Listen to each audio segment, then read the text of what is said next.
ಶ್ರೀರಾಮ್.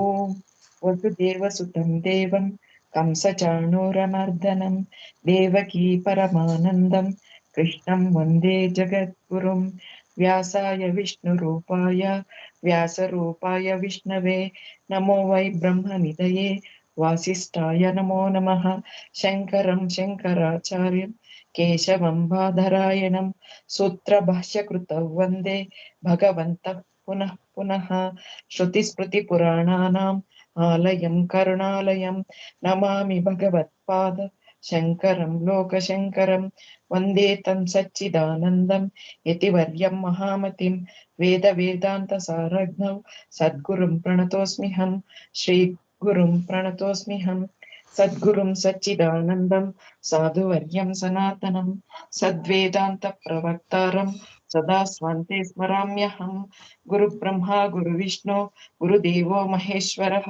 ಗುರುಃ ಸಾಕ್ಷಾತ್ ಪರಬ್ರಹ್ಮ ತಸ್ಮೈ ಶ್ರೀ ಗುರವೇ ನಮಃ. ಓಂ ನಮೋ ಬ್ರಹ್ಮಾದಿಭ್ಯೋ ಬ್ರಹ್ಮ ವಿದ್ಯಾ ಸಂಪ್ರದಾಯ ಕರ್ತೃಭ್ಯೋ ವಂಶ ಋಷಿಭ್ಯೋ ನಮೋ ಮಹಭ್ಯೋ ನಮೋ ಗುರುಭ್ಯಃ. ಓಂ ಶಾಂತಿ ಶಾಂತಿ ಶಾಂತಿ. ಜೈ ಶ್ರೀರಾಮ್. ಥ್ಯಾಂಕ್ಸ್. ಜೈ ಶ್ರೀರಾಮ್. ಜೈ ಗುರುದೇವ್. ಇವರ ಆಶೀರ್ವಾದ ತಗೊಂಡು ಪರಮಾರ್ಥ ಚಿಂತಾಮಣಿಯಲ್ಲಿ ಇವತ್ತು ನಾವು ಸ್ಟಡಿ ಗ್ರೂಪ್ ಮಾಡಬೇಕಾಗಿದೆ. 166 ವೇದಾಂತ ದರ್ಶನದ ಸಾರ. ಅದರಲ್ಲಿ ಬ್ರಹ್ಮವೇ ಸತ್ಯ ಅಂತ ನಾವು ನೋಡಿದ್ದಾಯಿತು. ಬ್ರಹ್ಮವು ಸತ್ಯವಾದರೆ 2ನೇ ಪ್ಯಾರಾದಲ್ಲಿ ಜಗತ್ತು ಎಲ್ಲಿಂದ ಬಂತು ಅನ್ನೋ ಒಂದು ಪ್ರಶ್ನೆ ಬಂದಾಗ ವ್ಯವಹಾರ ದೃಷ್ಟಿಯಿಂದ ಜಗತ್ತು ಅಲ್ವಾ, ಅಲ್ಲಿ ಇರೋದಿಲ್ಲ. ಹಗ್ಗ ಅಂತ ಗೊತ್ತಾದಾಗ ಹಾವಿರೋದಿಲ್ಲ. ಹಾಗೆ ನಾವು ಆತ್ಮತತ್ವವನ್ನು ಕಂಡುಕೊಂಡಾಗ ಹುಡುಕಾಡಿದ್ರೆ ಪ್ರಪಂಚ ಇರೋದಿಲ್ಲ. ಅದನ್ನು ಅದ್ವೈತ ತತ್ವ ಅಂತೀವಿ, ಕರೆಕ್ಟ್ ಗೊತ್ತಿದೆ. ಮತ್ತು ಇಲ್ಲಿ ಬ್ರಹ್ಮ ಸತ್ಯವಾದರೆ ಈ ಜಗತ್ತು ಎಲ್ಲಿಂದ ಬಂತು ಸ್ವಾಮಿ ಅಂತ ಪ್ರಶ್ನೆ ಬರುತ್ತೆ. ಜಗತ್ತು, ಜೀವರುಗಳು ಇವೆಲ್ಲ ಎಲ್ಲಿಂದ ಬರುತ್ತೆ ಅಂತ ವ್ಯವಹಾರ ದೃಷ್ಟಿಯಿಂದ. ಪಾರಮಾರ್ಥ ದೃಷ್ಟಿಯಿಂದ ನೋಡ್ರಿ ಪ್ರಶ್ನೆನೇ ಇಲ್ಲ ಅಂತ ನಮಗೆಲ್ಲ ಚೆನ್ನಾಗಿ ಗೊತ್ತಾಯಿತು.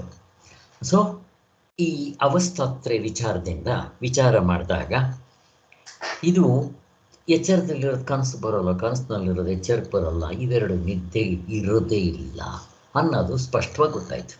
ಆದ್ದರಿಂದ ಇವು ಜಗತ್ತು ಅವಸ್ಥೆ ಒಳಗಡೆ ಇರೋ ಅರ್ಧ ಡಜನ್ನು ಹುಡುಕಾಡಿದ್ರೆ ಸಿಗೋದಿಲ್ಲ. ಸತ್ಯ ಅಂತನೋ ಅರ್ಥ ಇಟ್ಕೋಬೇಕಲ್ಲಿ. ಪಾರಮಾರ್ಥಿಕ ಸತ್ಯ ವ್ಯಾವಹಾರಿಕ ಸತ್ಯ ಅಲ್ಲ, ಅದು ತೋರಿ ಹಾರೋದು ಕನಸಂತರ ಅಂತ ಸ್ಪಷ್ಟವಾಗಿ ಅರ್ಥ ಆಯಿತು.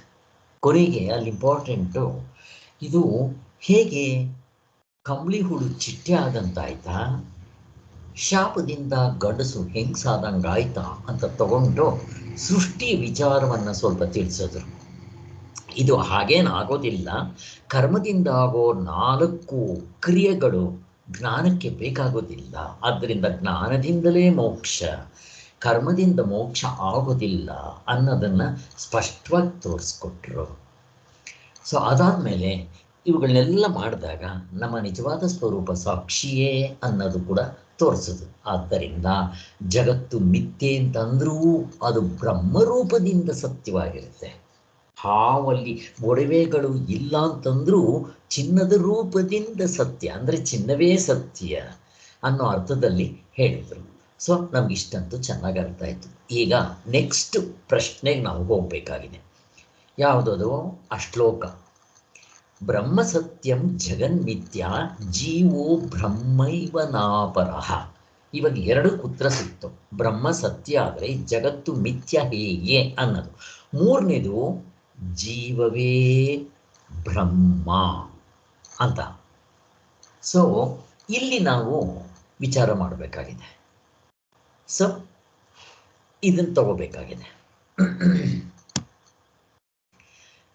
ಸೊ ಪ್ರಶ್ನೆ ನಿಮಗೆ ಶುರುವಾಗತ್ತೆ.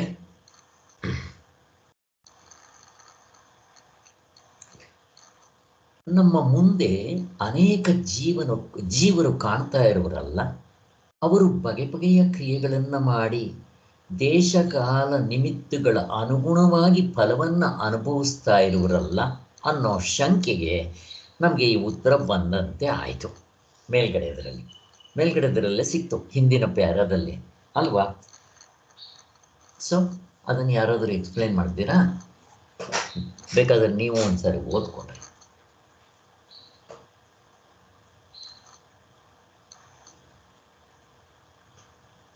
ಆನ್ಸರ್ ಅಲ್ಲೇ ಕೊಡ್ತಾರೆ ಸ್ವಾಮಿಗಳು. ಏಕೆಂದರೆ ಜೀವರು ಅನೇಕರಾಗಿ ಕಾಣುವುದು ಶರೀರ, ಇಂದ್ರಿಯ, ಪ್ರಾಣ, ಮನಸ್ಸು, ಬುದ್ಧಿ, ಅಹಂಕಾರ ಅಂತ ಉಪಾಧಿಗಳಿಂದ ಅಂತ. ಅಂದರೆ ಇಲ್ಲಿ ನಾನೇ ಪ್ರಶ್ನೆ ಹಾಕ್ತೀನಿ ನಿಮಗೆ.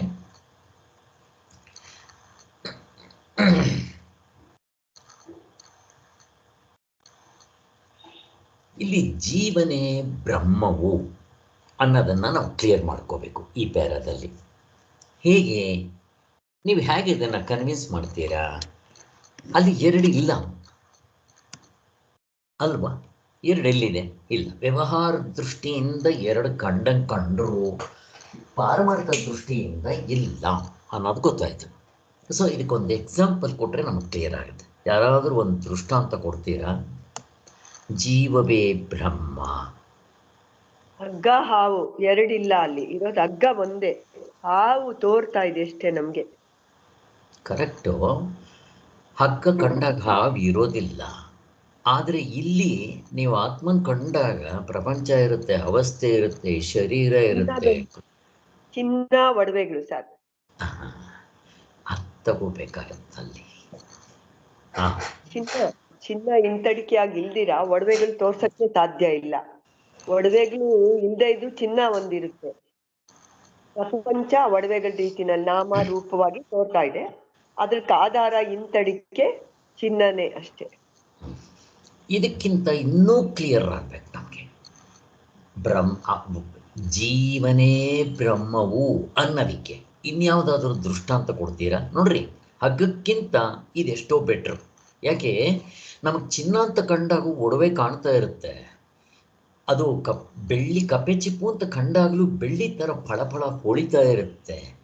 ಈಗ ನನಗೆ ಇನ್ನೂ ಕ್ಲಿಯರ್ ಆಗಬೇಕು ಜೀವ ಬ್ರಹ್ಮ ಅನ್ನೋದಕ್ಕೆ ಇನ್ಯಾವುದಾದ್ರೂ ದೃಷ್ಟಾಂತ ಯಾರಾದರೂ ಹೇಳಿ ಸರ್.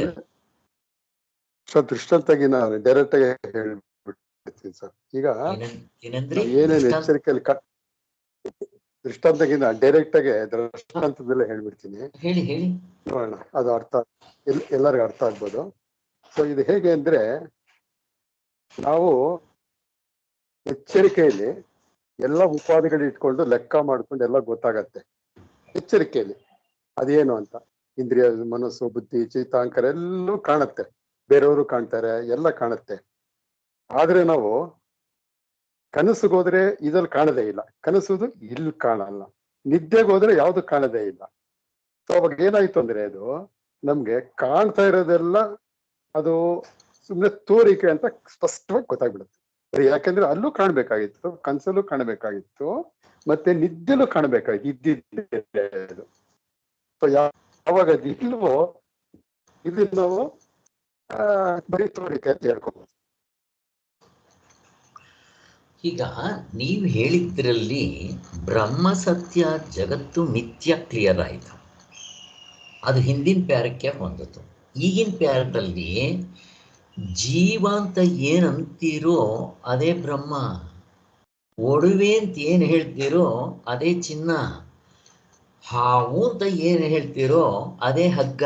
ನೋಡ್ರಿ ಎಕ್ಸಾಂಪಲ್ ಎಷ್ಟು ಹತ್ರ ಬರುತ್ತೆ. ಇವಾಗ ಇನ್ನೂ ಇದು ಕ್ಲಿಯರ್ ಆಗ್ಬೇಕು ನನಗೆ. ಇದು ಹೇಗೆ ಅಂದ್ರೆ ಸರ್, ಉಪಾಧಿಗಳಿರೋವರೆಗೂ ಬೇರೆ ಬೇರೆ ರೂಪದಲ್ಲಿ ಕಾಣುತ್ತೆ. ಉಪಾಧಿಗಳು ಇಲ್ದ ಇದ್ರೆ ನಮ್ ಸ್ವರೂಪದಲ್ಲಿ ನಾವ್ ಇಡ್ತೀವಿ.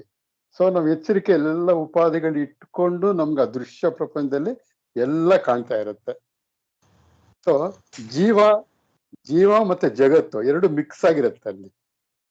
ಸೊ ಅಲ್ಲಿ ಯಾವಾಗ ಎರಡು ಮಿಕ್ಸ್ ಆಯ್ತೋ ಅಲ್ಲಿ ನಮಗ್ ಕಾಣೋದು ಬರೀ ಒಡವೆನೇ ಕಾಣುತ್ತೆ, ಅಲ್ಲಿ ಚಿನ್ನ ಕಾಣಲ್ಲ.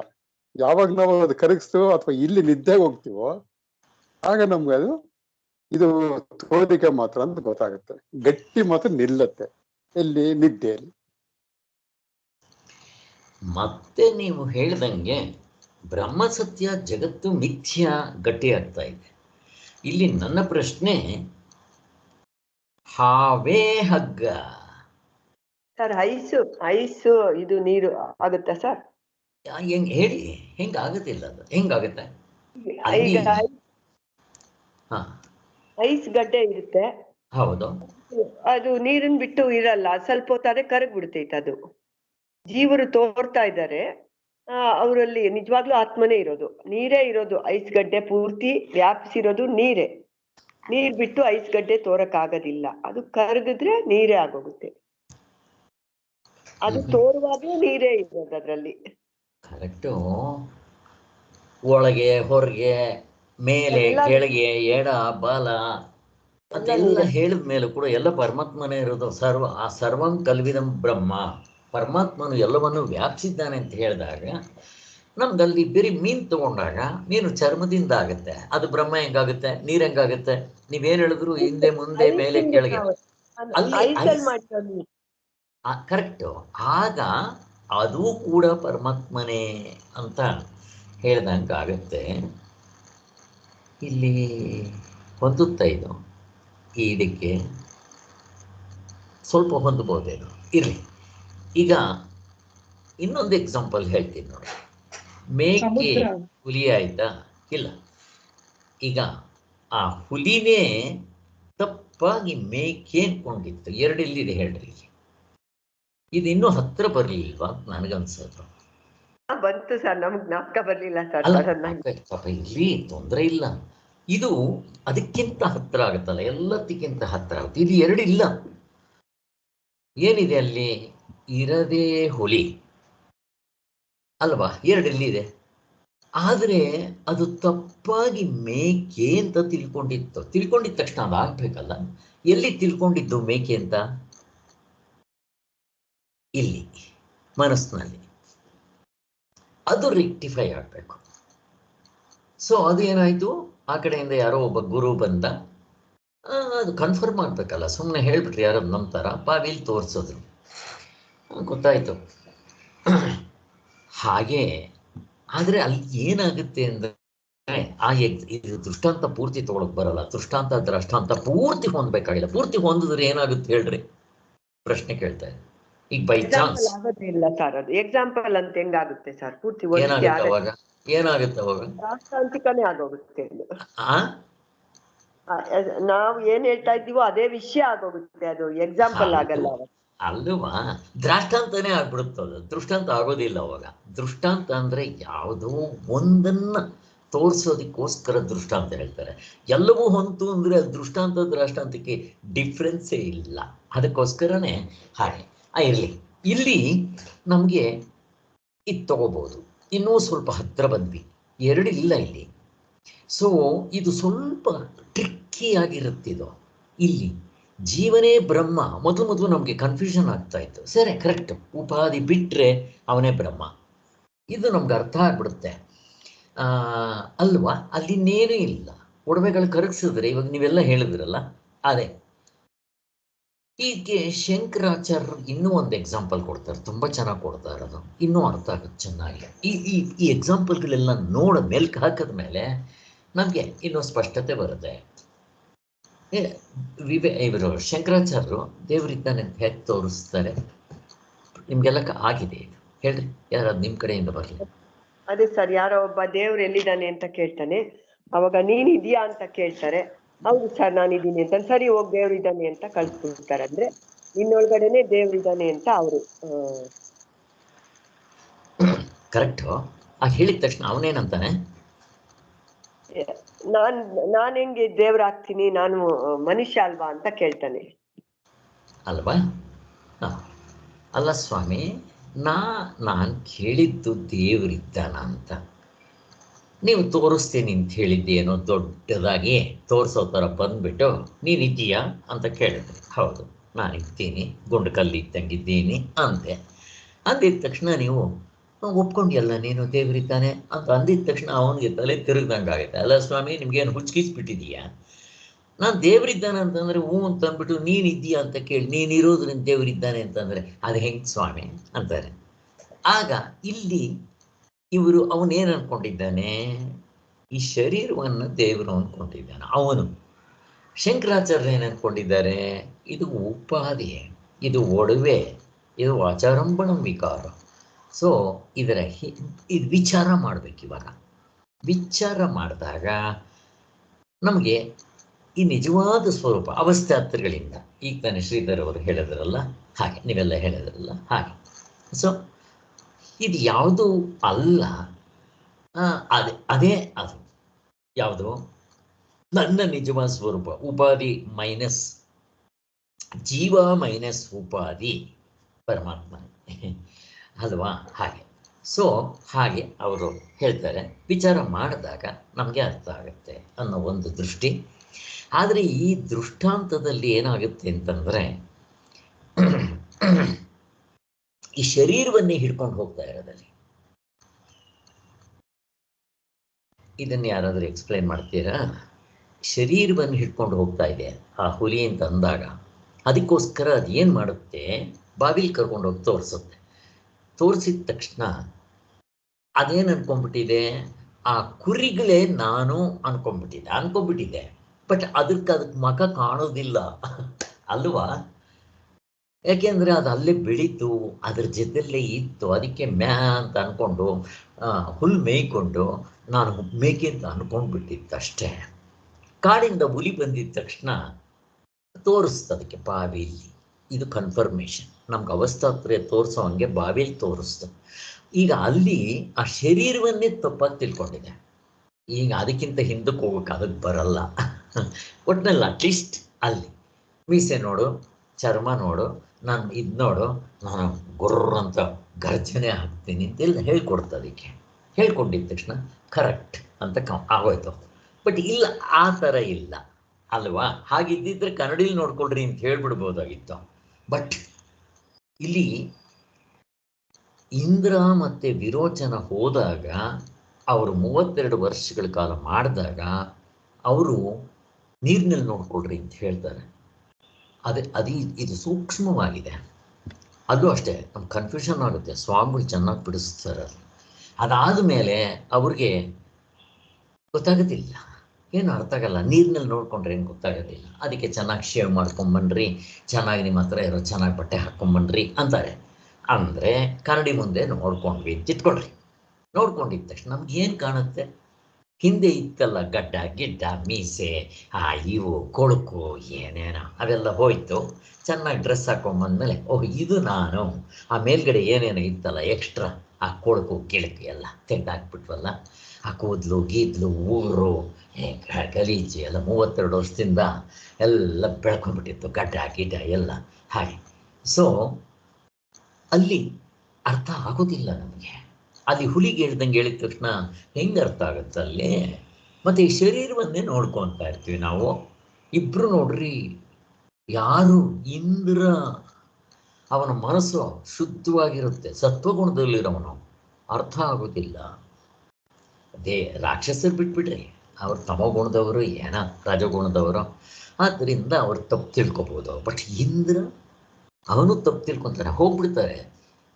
ನಮ್ಗೆ ಅರ್ಥ ಆಯಿತು ಅಂತಾರೆ, ಮತ್ತು ಸರಿ ಅರ್ಥ ಆಯಿತು ಅಂತಾರೆ, ಹೋಗಿ ಅಂತಾರೆ. ನೀವು ತಿಳ್ಕೊಂಡಿರೋದು ಸರಿ, ಹೋಗಿ ಅಂತಾರೆ. ಇಬ್ಬರು ಹೋಗ್ತಾರೆ. ನೋಡ್ರಿ, ಯಾವಾಗ ಮನಸ್ಸು ಶುದ್ಧವಾಗಿರಲ್ವೋ, ಇಲ್ಲೇ ಹೇಳಿದ್ದು, ಯಾವುದು ತಿಳ್ಕೊತಾರೋ ಅದೇ ಸತ್ಯ. ಕನಸಿನಲ್ಲಿ ಹಾಗೆ ನಮ್ಗಾಗೋದು, ನಮಗೆ ಅದೇ ಸತ್ಯವಾಗಿರುತ್ತೆ. ಎಲ್ಲಿವರೆಗೂ ಇನ್ನೊಂದು ಸತ್ಯ ಗೊತ್ತಾಗಲ್ವೋ ಅಲ್ಲಿವರೆಗೂ ಅದೇ ಸತ್ಯ.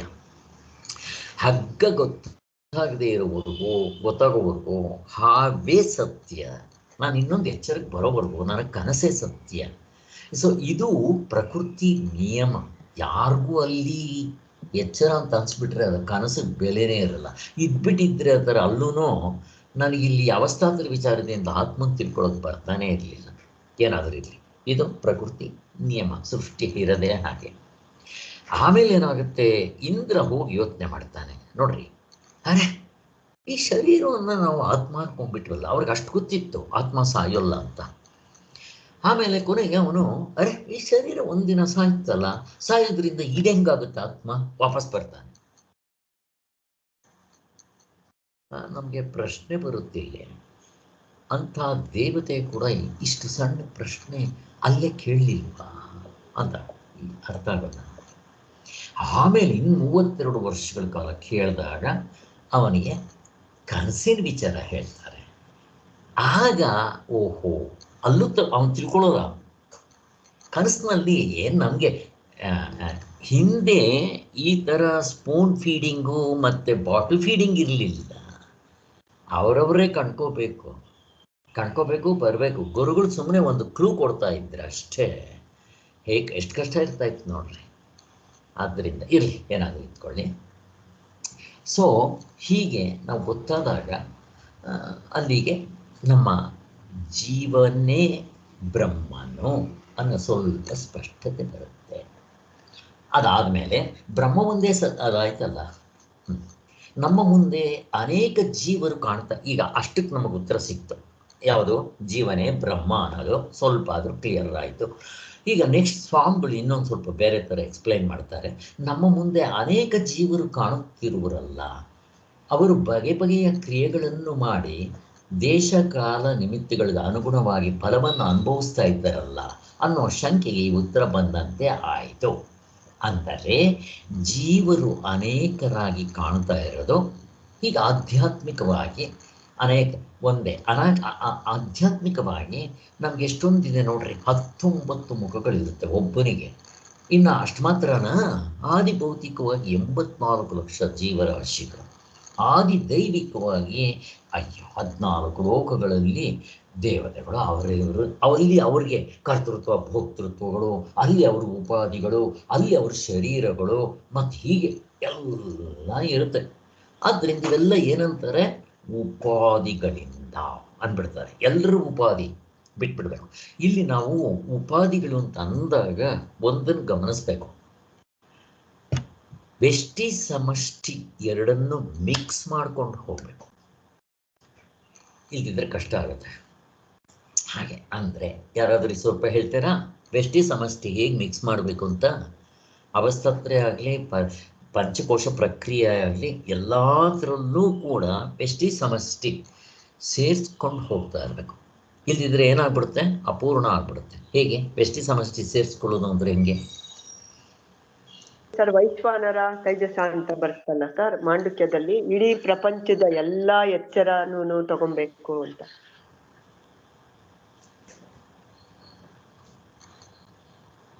ಇನ್ನೊಂದ್ಸಾರಿ ಹೇಳಿ.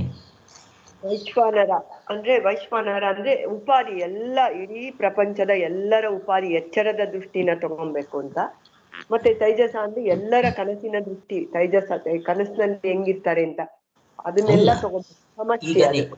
ಈಗ ನೀವು ಉಪಾಧಿ ತಗೊಂಡಿದ ತಕ್ಷಣ ಸ್ಥೂಲ ತಗೊಂಡ್ರಿ, ವ್ಯಷ್ಟಿ ಅಲ್ಲ, ಇದು ಮೈಕ್ರೋ ಮ್ಯಾಕ್ರೋ.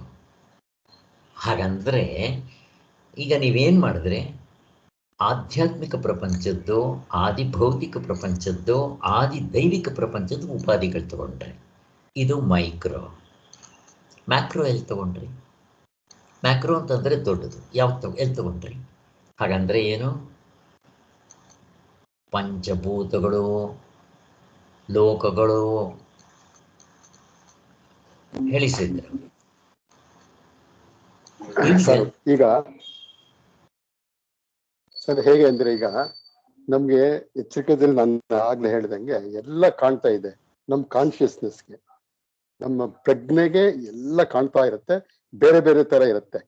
ಎಲ್ಲರೂ ನಿದ್ದೆ ಮಾಡೋವಾಗ ಎಷ್ಟು ಜನ ಇರ್ತಾರೆ ಸರ್ ಅಲ್ಲಿ? ಎಷ್ಟಿರುತ್ತೆ? ಒಂದಿರುತ್ತೆ, ಎರಡಿರುತ್ತೆ? ಒಂದೇ ಪ್ರಜ್ಞೆ, ಒಂದೇ. ಸೊ ಇಲ್ಲಿ ಕಾಣೋದು ಅಲ್ಲಿ ಅಷ್ಟೇ. ಎಲ್ಲ ಬೇರೆ ಬೇರೆ ಎಲ್ಲ ಲೆಕ್ಕಕ್ಕೆ ತಗೊಂಡು ನೀವು 14 ಕೋಟಿ ಎಷ್ಟೇ ಜನ ಇರ್ಲಿ, ಎಷ್ಟೇ ಲೋಕಗಳಲ್ಲಿ ಏನೇ ಇರ್ಲಿ, ಎಲ್ಲರೂ ನಿದ್ದೆ ಮಾಡ್ಬೇಕು. ನಿದ್ದೆಯಲ್ಲಿ ಕಾಣೋದು ಒಂದೇ, ಅಲ್ಲಿ ಒಂದೇ ಅನುಭವ, ಎಲ್ಲರಿಗೂ ಒಂದೇ ಅನುಭವ. ಸೊ ಸಿಂಪಲ್ ಅನ್ಸತ್ತೆ ನನಗೆ. ಸೊ ಬೇರೆ ಇಲ್ವೇ ಇಲ್ಲ ಅಂತ ಕಾಣುತ್ತೆ. ಒಂದೇ, ಎಲ್ಲರೂ ಕಾಣೋದು ಒಂದೇ. ಅದು ದ್ವೈತ್ವ ಇಲ್ಲೇ ಇಲ್ಲ ಅಲ್ಲಿ, ಅದ್ಭುತನೇ ಇರೋದು. ಕರೆಕ್ಟು. ಅವಸ್ಥಾತ್ರಯದಲ್ಲಿ ನಮಗೆ ಕನ್ಫ್ಯೂಷನ್ ಆಗಲ್ಲ. ಅದಕ್ಕೆ ಅವಸ್ಥಾತ್ರಯ ತುಂಬ ಸ್ಥೂಲ, ಎಂಥ ಪಾಮರನಿಗೂ ಅರ್ಥ ಆಗುತ್ತೆ ಅಂತ. ಆದರೆ ನಾವು ತಗೊಳ್ಳುವಾಗ ಇಲ್ಲಿ ಮೈಕ್ರೋ ಮ್ಯಾಕ್ರೋ ಸೇರಿಸ್ಕೋಬೇಕು. ಅಂದ್ರೆ ಎಚ್ಚರಿಕೆ ಮತ್ತೆ ಕನಸು ಎಲ್ಲ ಮೈಕ್ರೋನೇ ಸರ್. ಹಂಗಲ್ಲ, ಎಚ್ಚರಿಕೆ ಕನಸು ಎಲ್ಲ ಬೇರೆ ಬೇರೆ ಬೇರೆ ಇರುತ್ತೆ, ತುಂಬಾ ವಿಶಾಲವಾಗಿರುತ್ತೆ, ಎಲ್ಲ ಇರುತ್ತೆ. ಇಲ್ಲಿ ಬಂದ ಕೂಡಲೇ ಹಾಗಿಲ್ಲ.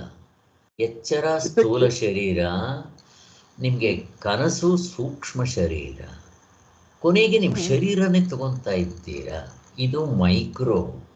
ಮ್ಯಾಕ್ರೋ ಅಂತಂದರೆ ಇದೇ ಥರ ದೊಡ್ಡದಿದೆ, ಎಲ್ಲವನ್ನೂ ಸೇರಿಸ್ಕೋಬೇಕು. ಪಂಚಭೂತಗಳನ್ನೆಲ್ಲಿ ಸೇರಿಸ್ಕೊತಾ ಇದ್ದೀರಾ ನೀವು ನಿಜ ಅವಸ್ಥಾತ್ರೆ ತಗೊಂಡ್ರೆ ಎಲ್ಲ ಬಂದ್ಬಿಡುತ್ತಲ್ಲಿ, ಹೋಲ್ಸೇಲು ಮೂಟೆ ಕಟ್ಟಂಗೆ. ಬಟ್ ನೀವು ತಗೊಳ್ಳುವಾಗ ಮೈಕ್ರೋಕಾಸಮ್ ಮ್ಯಾಕ್ರೋಕಾಸಮ್ ಸೇರಿಸ್ಕೋಬೇಕು. ಈಗ ನೀವು ಉಪಾಧಿಗಳಂತ ಹೇಳಿದ್ರೆ, ನಾನು ಉಪಾಧಿ ತಗೊಂಡ್ರೆ ಆ ಉಪಾಧಿಲಿ ನೀವು ಕನಸು ಅಂದಿದ ತಕ್ಷಣ ಇದು ಸ್ಥೂಲ ಆಯಿತು, ಇನ್ನೊಂದು ಸೂಕ್ಷ್ಮ ಶರೀರ. ಅಲ್ಲಿ ಸೂಕ್ಷ್ಮ ಶರೀರ ಆಯಿತು, ಕಾರಣ ಶರೀರ ಇಲ್ಲ, ಬಿಟ್ಬಿಡ್ರಿ. ಆದ್ದರಿಂದ ಅಲ್ಲಿಗೆ ಮತ್ತೆ ನೀವು ಉಪಾಧಿಗಳು ತಗೊತಾ ಇದ್ದೀರಾ. ಈಗ ಈ ಉಪಾಧಿ ಏನು ಮಾಡ್ತೀರಾ? ಆ ಉಪಾಧಿ ಪಂಚಭೂತಗಳು, ಈಗ ಈ ಪ್ರಪಂಚ, ಭೂಮಿ, ಅವನ್ನೇನು ಮಾಡ್ತೀರಾ? ಅವು ಸೇರಿಸ್ಕೋಬೇಕು ಅಂತ ಹೇಳ್ತಾ ಇರೋದು. ನೀವು ಅವಸ್ಥಾತ್ರೆ ತಗೊಂಡ್ರೆ ಎಲ್ಲ ಒಟ್ಟಿಗೆ ಬಂದ್ಬಿಡುತ್ತೆ, ಅದು ಬೇರೆ. ಇಲ್ಲಿ ನೀವು ತಗೊಳ್ಳುವಾಗ ಹೀಗೆ ತಗೋಬೇಕು. ಈಗ ಪಂಚಕೋಶ ಪ್ರಕ್ರಿಯೆ ತಗೊಂಡಾಗಲೂ ಕೂಡ, ಈಗ ನಾನು ಅನ್ನಮಯ ಅಂತ ತಗೊತೀನಿ ಅಂತ ಇಟ್ಕೊಳ್ರಿ. ನನ್ನ ಶರೀರ ಆಯಿತು, ಆದಿ ಭೌತಿಕವಾಗಿ ಆ ಶರೀರ ತಗೊಂಡ್ರೆ, ಆದಿ ದೈವಿಕವಾಗಿ ಅವ್ರ ಶರೀರಗಳು ತಗೊಂತೀರಾ. ಈಗ ಪಂಚಭೂತಗಳನ್ನೇನು ಮಾಡ್ತೀರಾ? ಅವನ್ನೂ ತಗೋಬೇಕು ಅಂತ ಹೇಳ್ತಾರೆ ಅದರಲ್ಲಿ. ಅರ್ಥ ಆಯ್ತಾ? ಆದ್ದರಿಂದ ಬರೀ ನನ್ನ ಇದು ಮಾತ್ರ ಉಪಾಧಿ ತಗೋಬಾರ್ದು, ಹೊರಗಡೆದು ತಗೋಬೇಕು. ಕಾಲ, ದೇಶ, ಕಾರ್ಯ, ಕಾರಣ, ಭಾವ, ಪಂಚಭೂತಗಳು ಎಲ್ಲ ಸೇರಿಸಿ ತಗೋಬೇಕು. ವ್ಯಷ್ಟಿ ಸಮಷ್ಟಿ ಅಥವಾ ಮೈಕ್ರೋ ಮ್ಯಾಕ್ರೋ.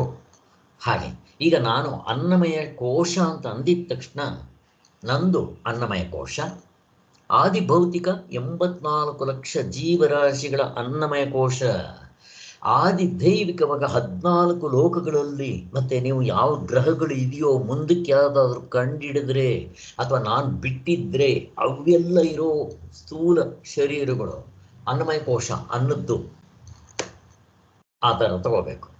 ಆಮೇಲೆ ಅಲ್ಲಿ ಅನ್ನಮಯ ಕೋಶ ಅಂದಿದ ತಕ್ಷಣ ಭೂಮಿ ಸೇರ್ಕೊಂಡ್ಬಿಡುತ್ತಲ್ಲಿ.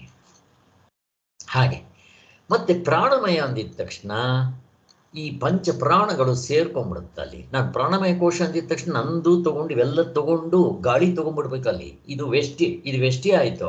ಸಮಷ್ಟಿ ಯಾವುದಲ್ಲಿ? ಪ್ರಾಣಮಯ ಕೋಶಕ್ಕೆ ಗಾಳಿ. ಪ್ರಪಂಚ ಎಲ್ಲ ಕಡೆ ಅಲ್ಲ, ಇಡೀ ಪ್ರಪಂಚ ಅಲ್ಲ, ಗಾಳಿ ಬಿಟ್ಬಿಟ್ರೆ ಪ್ರಾಣಮಯ. ಇವಾಗ ಒಳಗಡೆ ಇರೋದು ಗಾಳಿ, ನಮ್ದೇನಂತೀವಿ ತಗೊಳ್ಳೋದು, ಹೊರಗಡೆಯಿಂದ ತಾನೇ ಇರೋ ಗಾಳಿನೇ ನೀವು ತಾನೇ ತಗೋಬೇಕಾಗಿರೋದು. ಅದನ್ನ ಇದು ಮೈಕ್ರೋ ಆದರೂ ಮ್ಯಾಕ್ರೋ ಹಾಕಿ ತಗೋಬೇಕು.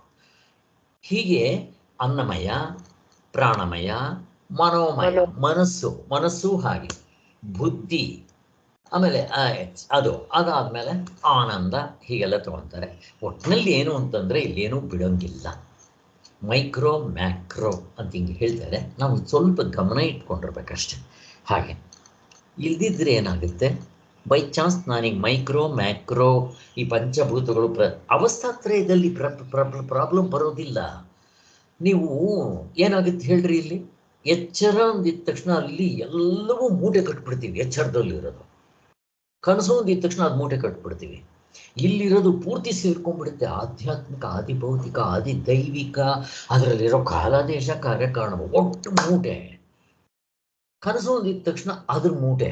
ಇದು ಅಲ್ಲಿಗೆ ಬರೋಲ್ಲ, ಇಲ್ಲಿಗೆ ಬರೋಲ್ಲ ಅಂದ್ರೆ ಅಲ್ಲಿ ಮೈಕ್ರೋ ಮ್ಯಾಕ್ರೋ ಎಲ್ಲ ಸೇರ್ಕೊಂಡ್ಬಿಡ್ತಾವೆ. ಈಗ ನೀವು ಪಂಚಕೋಶದಲ್ಲ ಆ ಥರ ಎಲ್ಲ ಸೇರ್ಕೊಳ್ಳುತ್ತೆ. ಅನ್ನಮಯ ಅಂದಿದ ತಕ್ಷಣ ಇನ್ನು ಮಿಕ್ಕಿರೋದು 4 ಬಿಟ್ಟಿರ್ತೀರಿ ನೀವು. ಈಗ ಅನ್ನಮಯನೇ ತಗೋಬೇಕು ನೀವು. ಆ ಥರ ಅವಾಗ ತಗೊಳ್ಳುವಾಗ ಇವನ್ನೆಲ್ಲ ಸೇರಿಸ್ಕೊಂಡು ತಗೋಬೇಕಾಗತ್ತೆ. ಹಾಗೆ ಇರಲಿ, ನಮಗಿಷ್ಟು ಅರ್ಥ ಆಗಿದ್ದರೆ ಸಾಕು, ಮುಂದಕ್ಕೆ ಹೋಗೋಣ. ಈ ಉಪಾಧಿಗಳು ನಮ್ಮ ಎಚ್ಚರದಲ್ಲಿ ಮಾತ್ರ ಕಾಣುತ್ತೆ, ಕನಸಿನಲ್ಲಿ ಇವು ತೋರೋದಿಲ್ಲ. ಇಲ್ಲಿ ಉಪಾಧಿಗಳು ಅಂತಂದರೆ ಬರೀ ಇಷ್ಟು ಮಾತ್ರ ತೊಗೊತಾ ಇದ್ದಾರೆ ಅಂದರೆ, ಮೈಕ್ರೋ ತೊಗೊಂಡ್ರು ನಾವು ಮ್ಯಾಕ್ರೋ ಸೇರಿಸ್ಕೊಂಡ್ಬಿಡ್ಬೇಕು ಜೊತೆಗೆ. ಆ ಥರ ನಿದ್ರೆಯಲ್ಲಂತೂ ಎಲ್ಲವೂ ಗಾಢನಿದ್ರೆ, ಅವಸ್ಥಾತ್ರೆ ತೊಗೊಂಡ್ಬಿಟ್ರೆ ಎಲ್ಲ ಬಂದೇ ಇರುತ್ತಲ್ಲಿ. ಆದ್ದರಿಂದ ನಿದ್ರೆಯಲ್ಲಂತೂ ಎಲ್ಲವೂ ಯಾವ ಉಪಾಧಿ ಇಲ್ಲದ ಒಂದೇ ಸ್ವರೂಪದಲ್ಲಿ ಬೆರೆತು ಹೋಗಿರ್ತೀವಿ. ಆದ್ದರಿಂದ ಬಗೆ ಬಗೆಯ ಜೀವರಿರುವರು ಎಂಬುದು ಎಚ್ಚರದ ದೃಷ್ಟಿಯಿಂದಲೇ ಆಗಿರುತ್ತೆ. ಈಗ ನಾನು ಜೀವ, ಮತ್ತು ನೀವು ದ್ವೈತ, ಪ್ರಪಂಚ, ನೀವು ಏನು ಬೇಕಾದರೂ ಮೈಕ್ರೋ ಮ್ಯಾಕ್ರೋ ಏನು ಬೇಕಾದರೂ ಹೇಳ್ರಿ, ವ್ಯವ ಅಲ್ಲೇ ಬರೀತಾರೆ ಸ್ವಾಮಿಗಳು ಏನಂತ ಹೇಳ್ತಾರೆ, ಎಚ್ಚರದ ದೃಷ್ಟಿಯಿಂದಲೇ ಆಗಿರುತ್ತದೆ. ವ್ಯವಹಾರ ದೃಷ್ಟಿಯಿಂದ, ಎಚ್ಚರದ ದೃಷ್ಟಿಯಿಂದ, ಅವಿದ್ಯಾ ದೃಷ್ಟಿಯಿಂದ, ತಪ್ಪು ನಾಲೆಡ್ಜಿಂದ ಅಂತ ಎಷ್ಟು ಬೇಕಾದರೂ ಸೇರಿಸ್ಕೋಬಹುದು. ಇಷ್ಟೇ. ಈಗ ಅವಸ್ಥಾತ್ರಯದ ದೃಷ್ಟಿಯಿಂದ ನೋಡಿದರೆ ಒಬ್ಬನೇ ಒಬ್ಬ ಆತ್ಮನಿರ್ತಾನೆ ಅಲ್ವಾ, ನಮ್ಮೆಲ್ಲರಿಗೂ ಒಬ್ಬನೇ. ಸೊ ಅದನ್ನೇನಂತ ಕರಿತೀರ? ಈಗ ಹೇಳಿ ಸರ್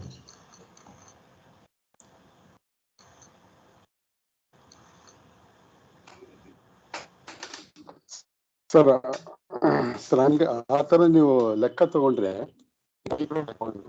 ಎಲ್ಲಾರು ಮನಸ್ಸು ಎಲ್ಲಾರು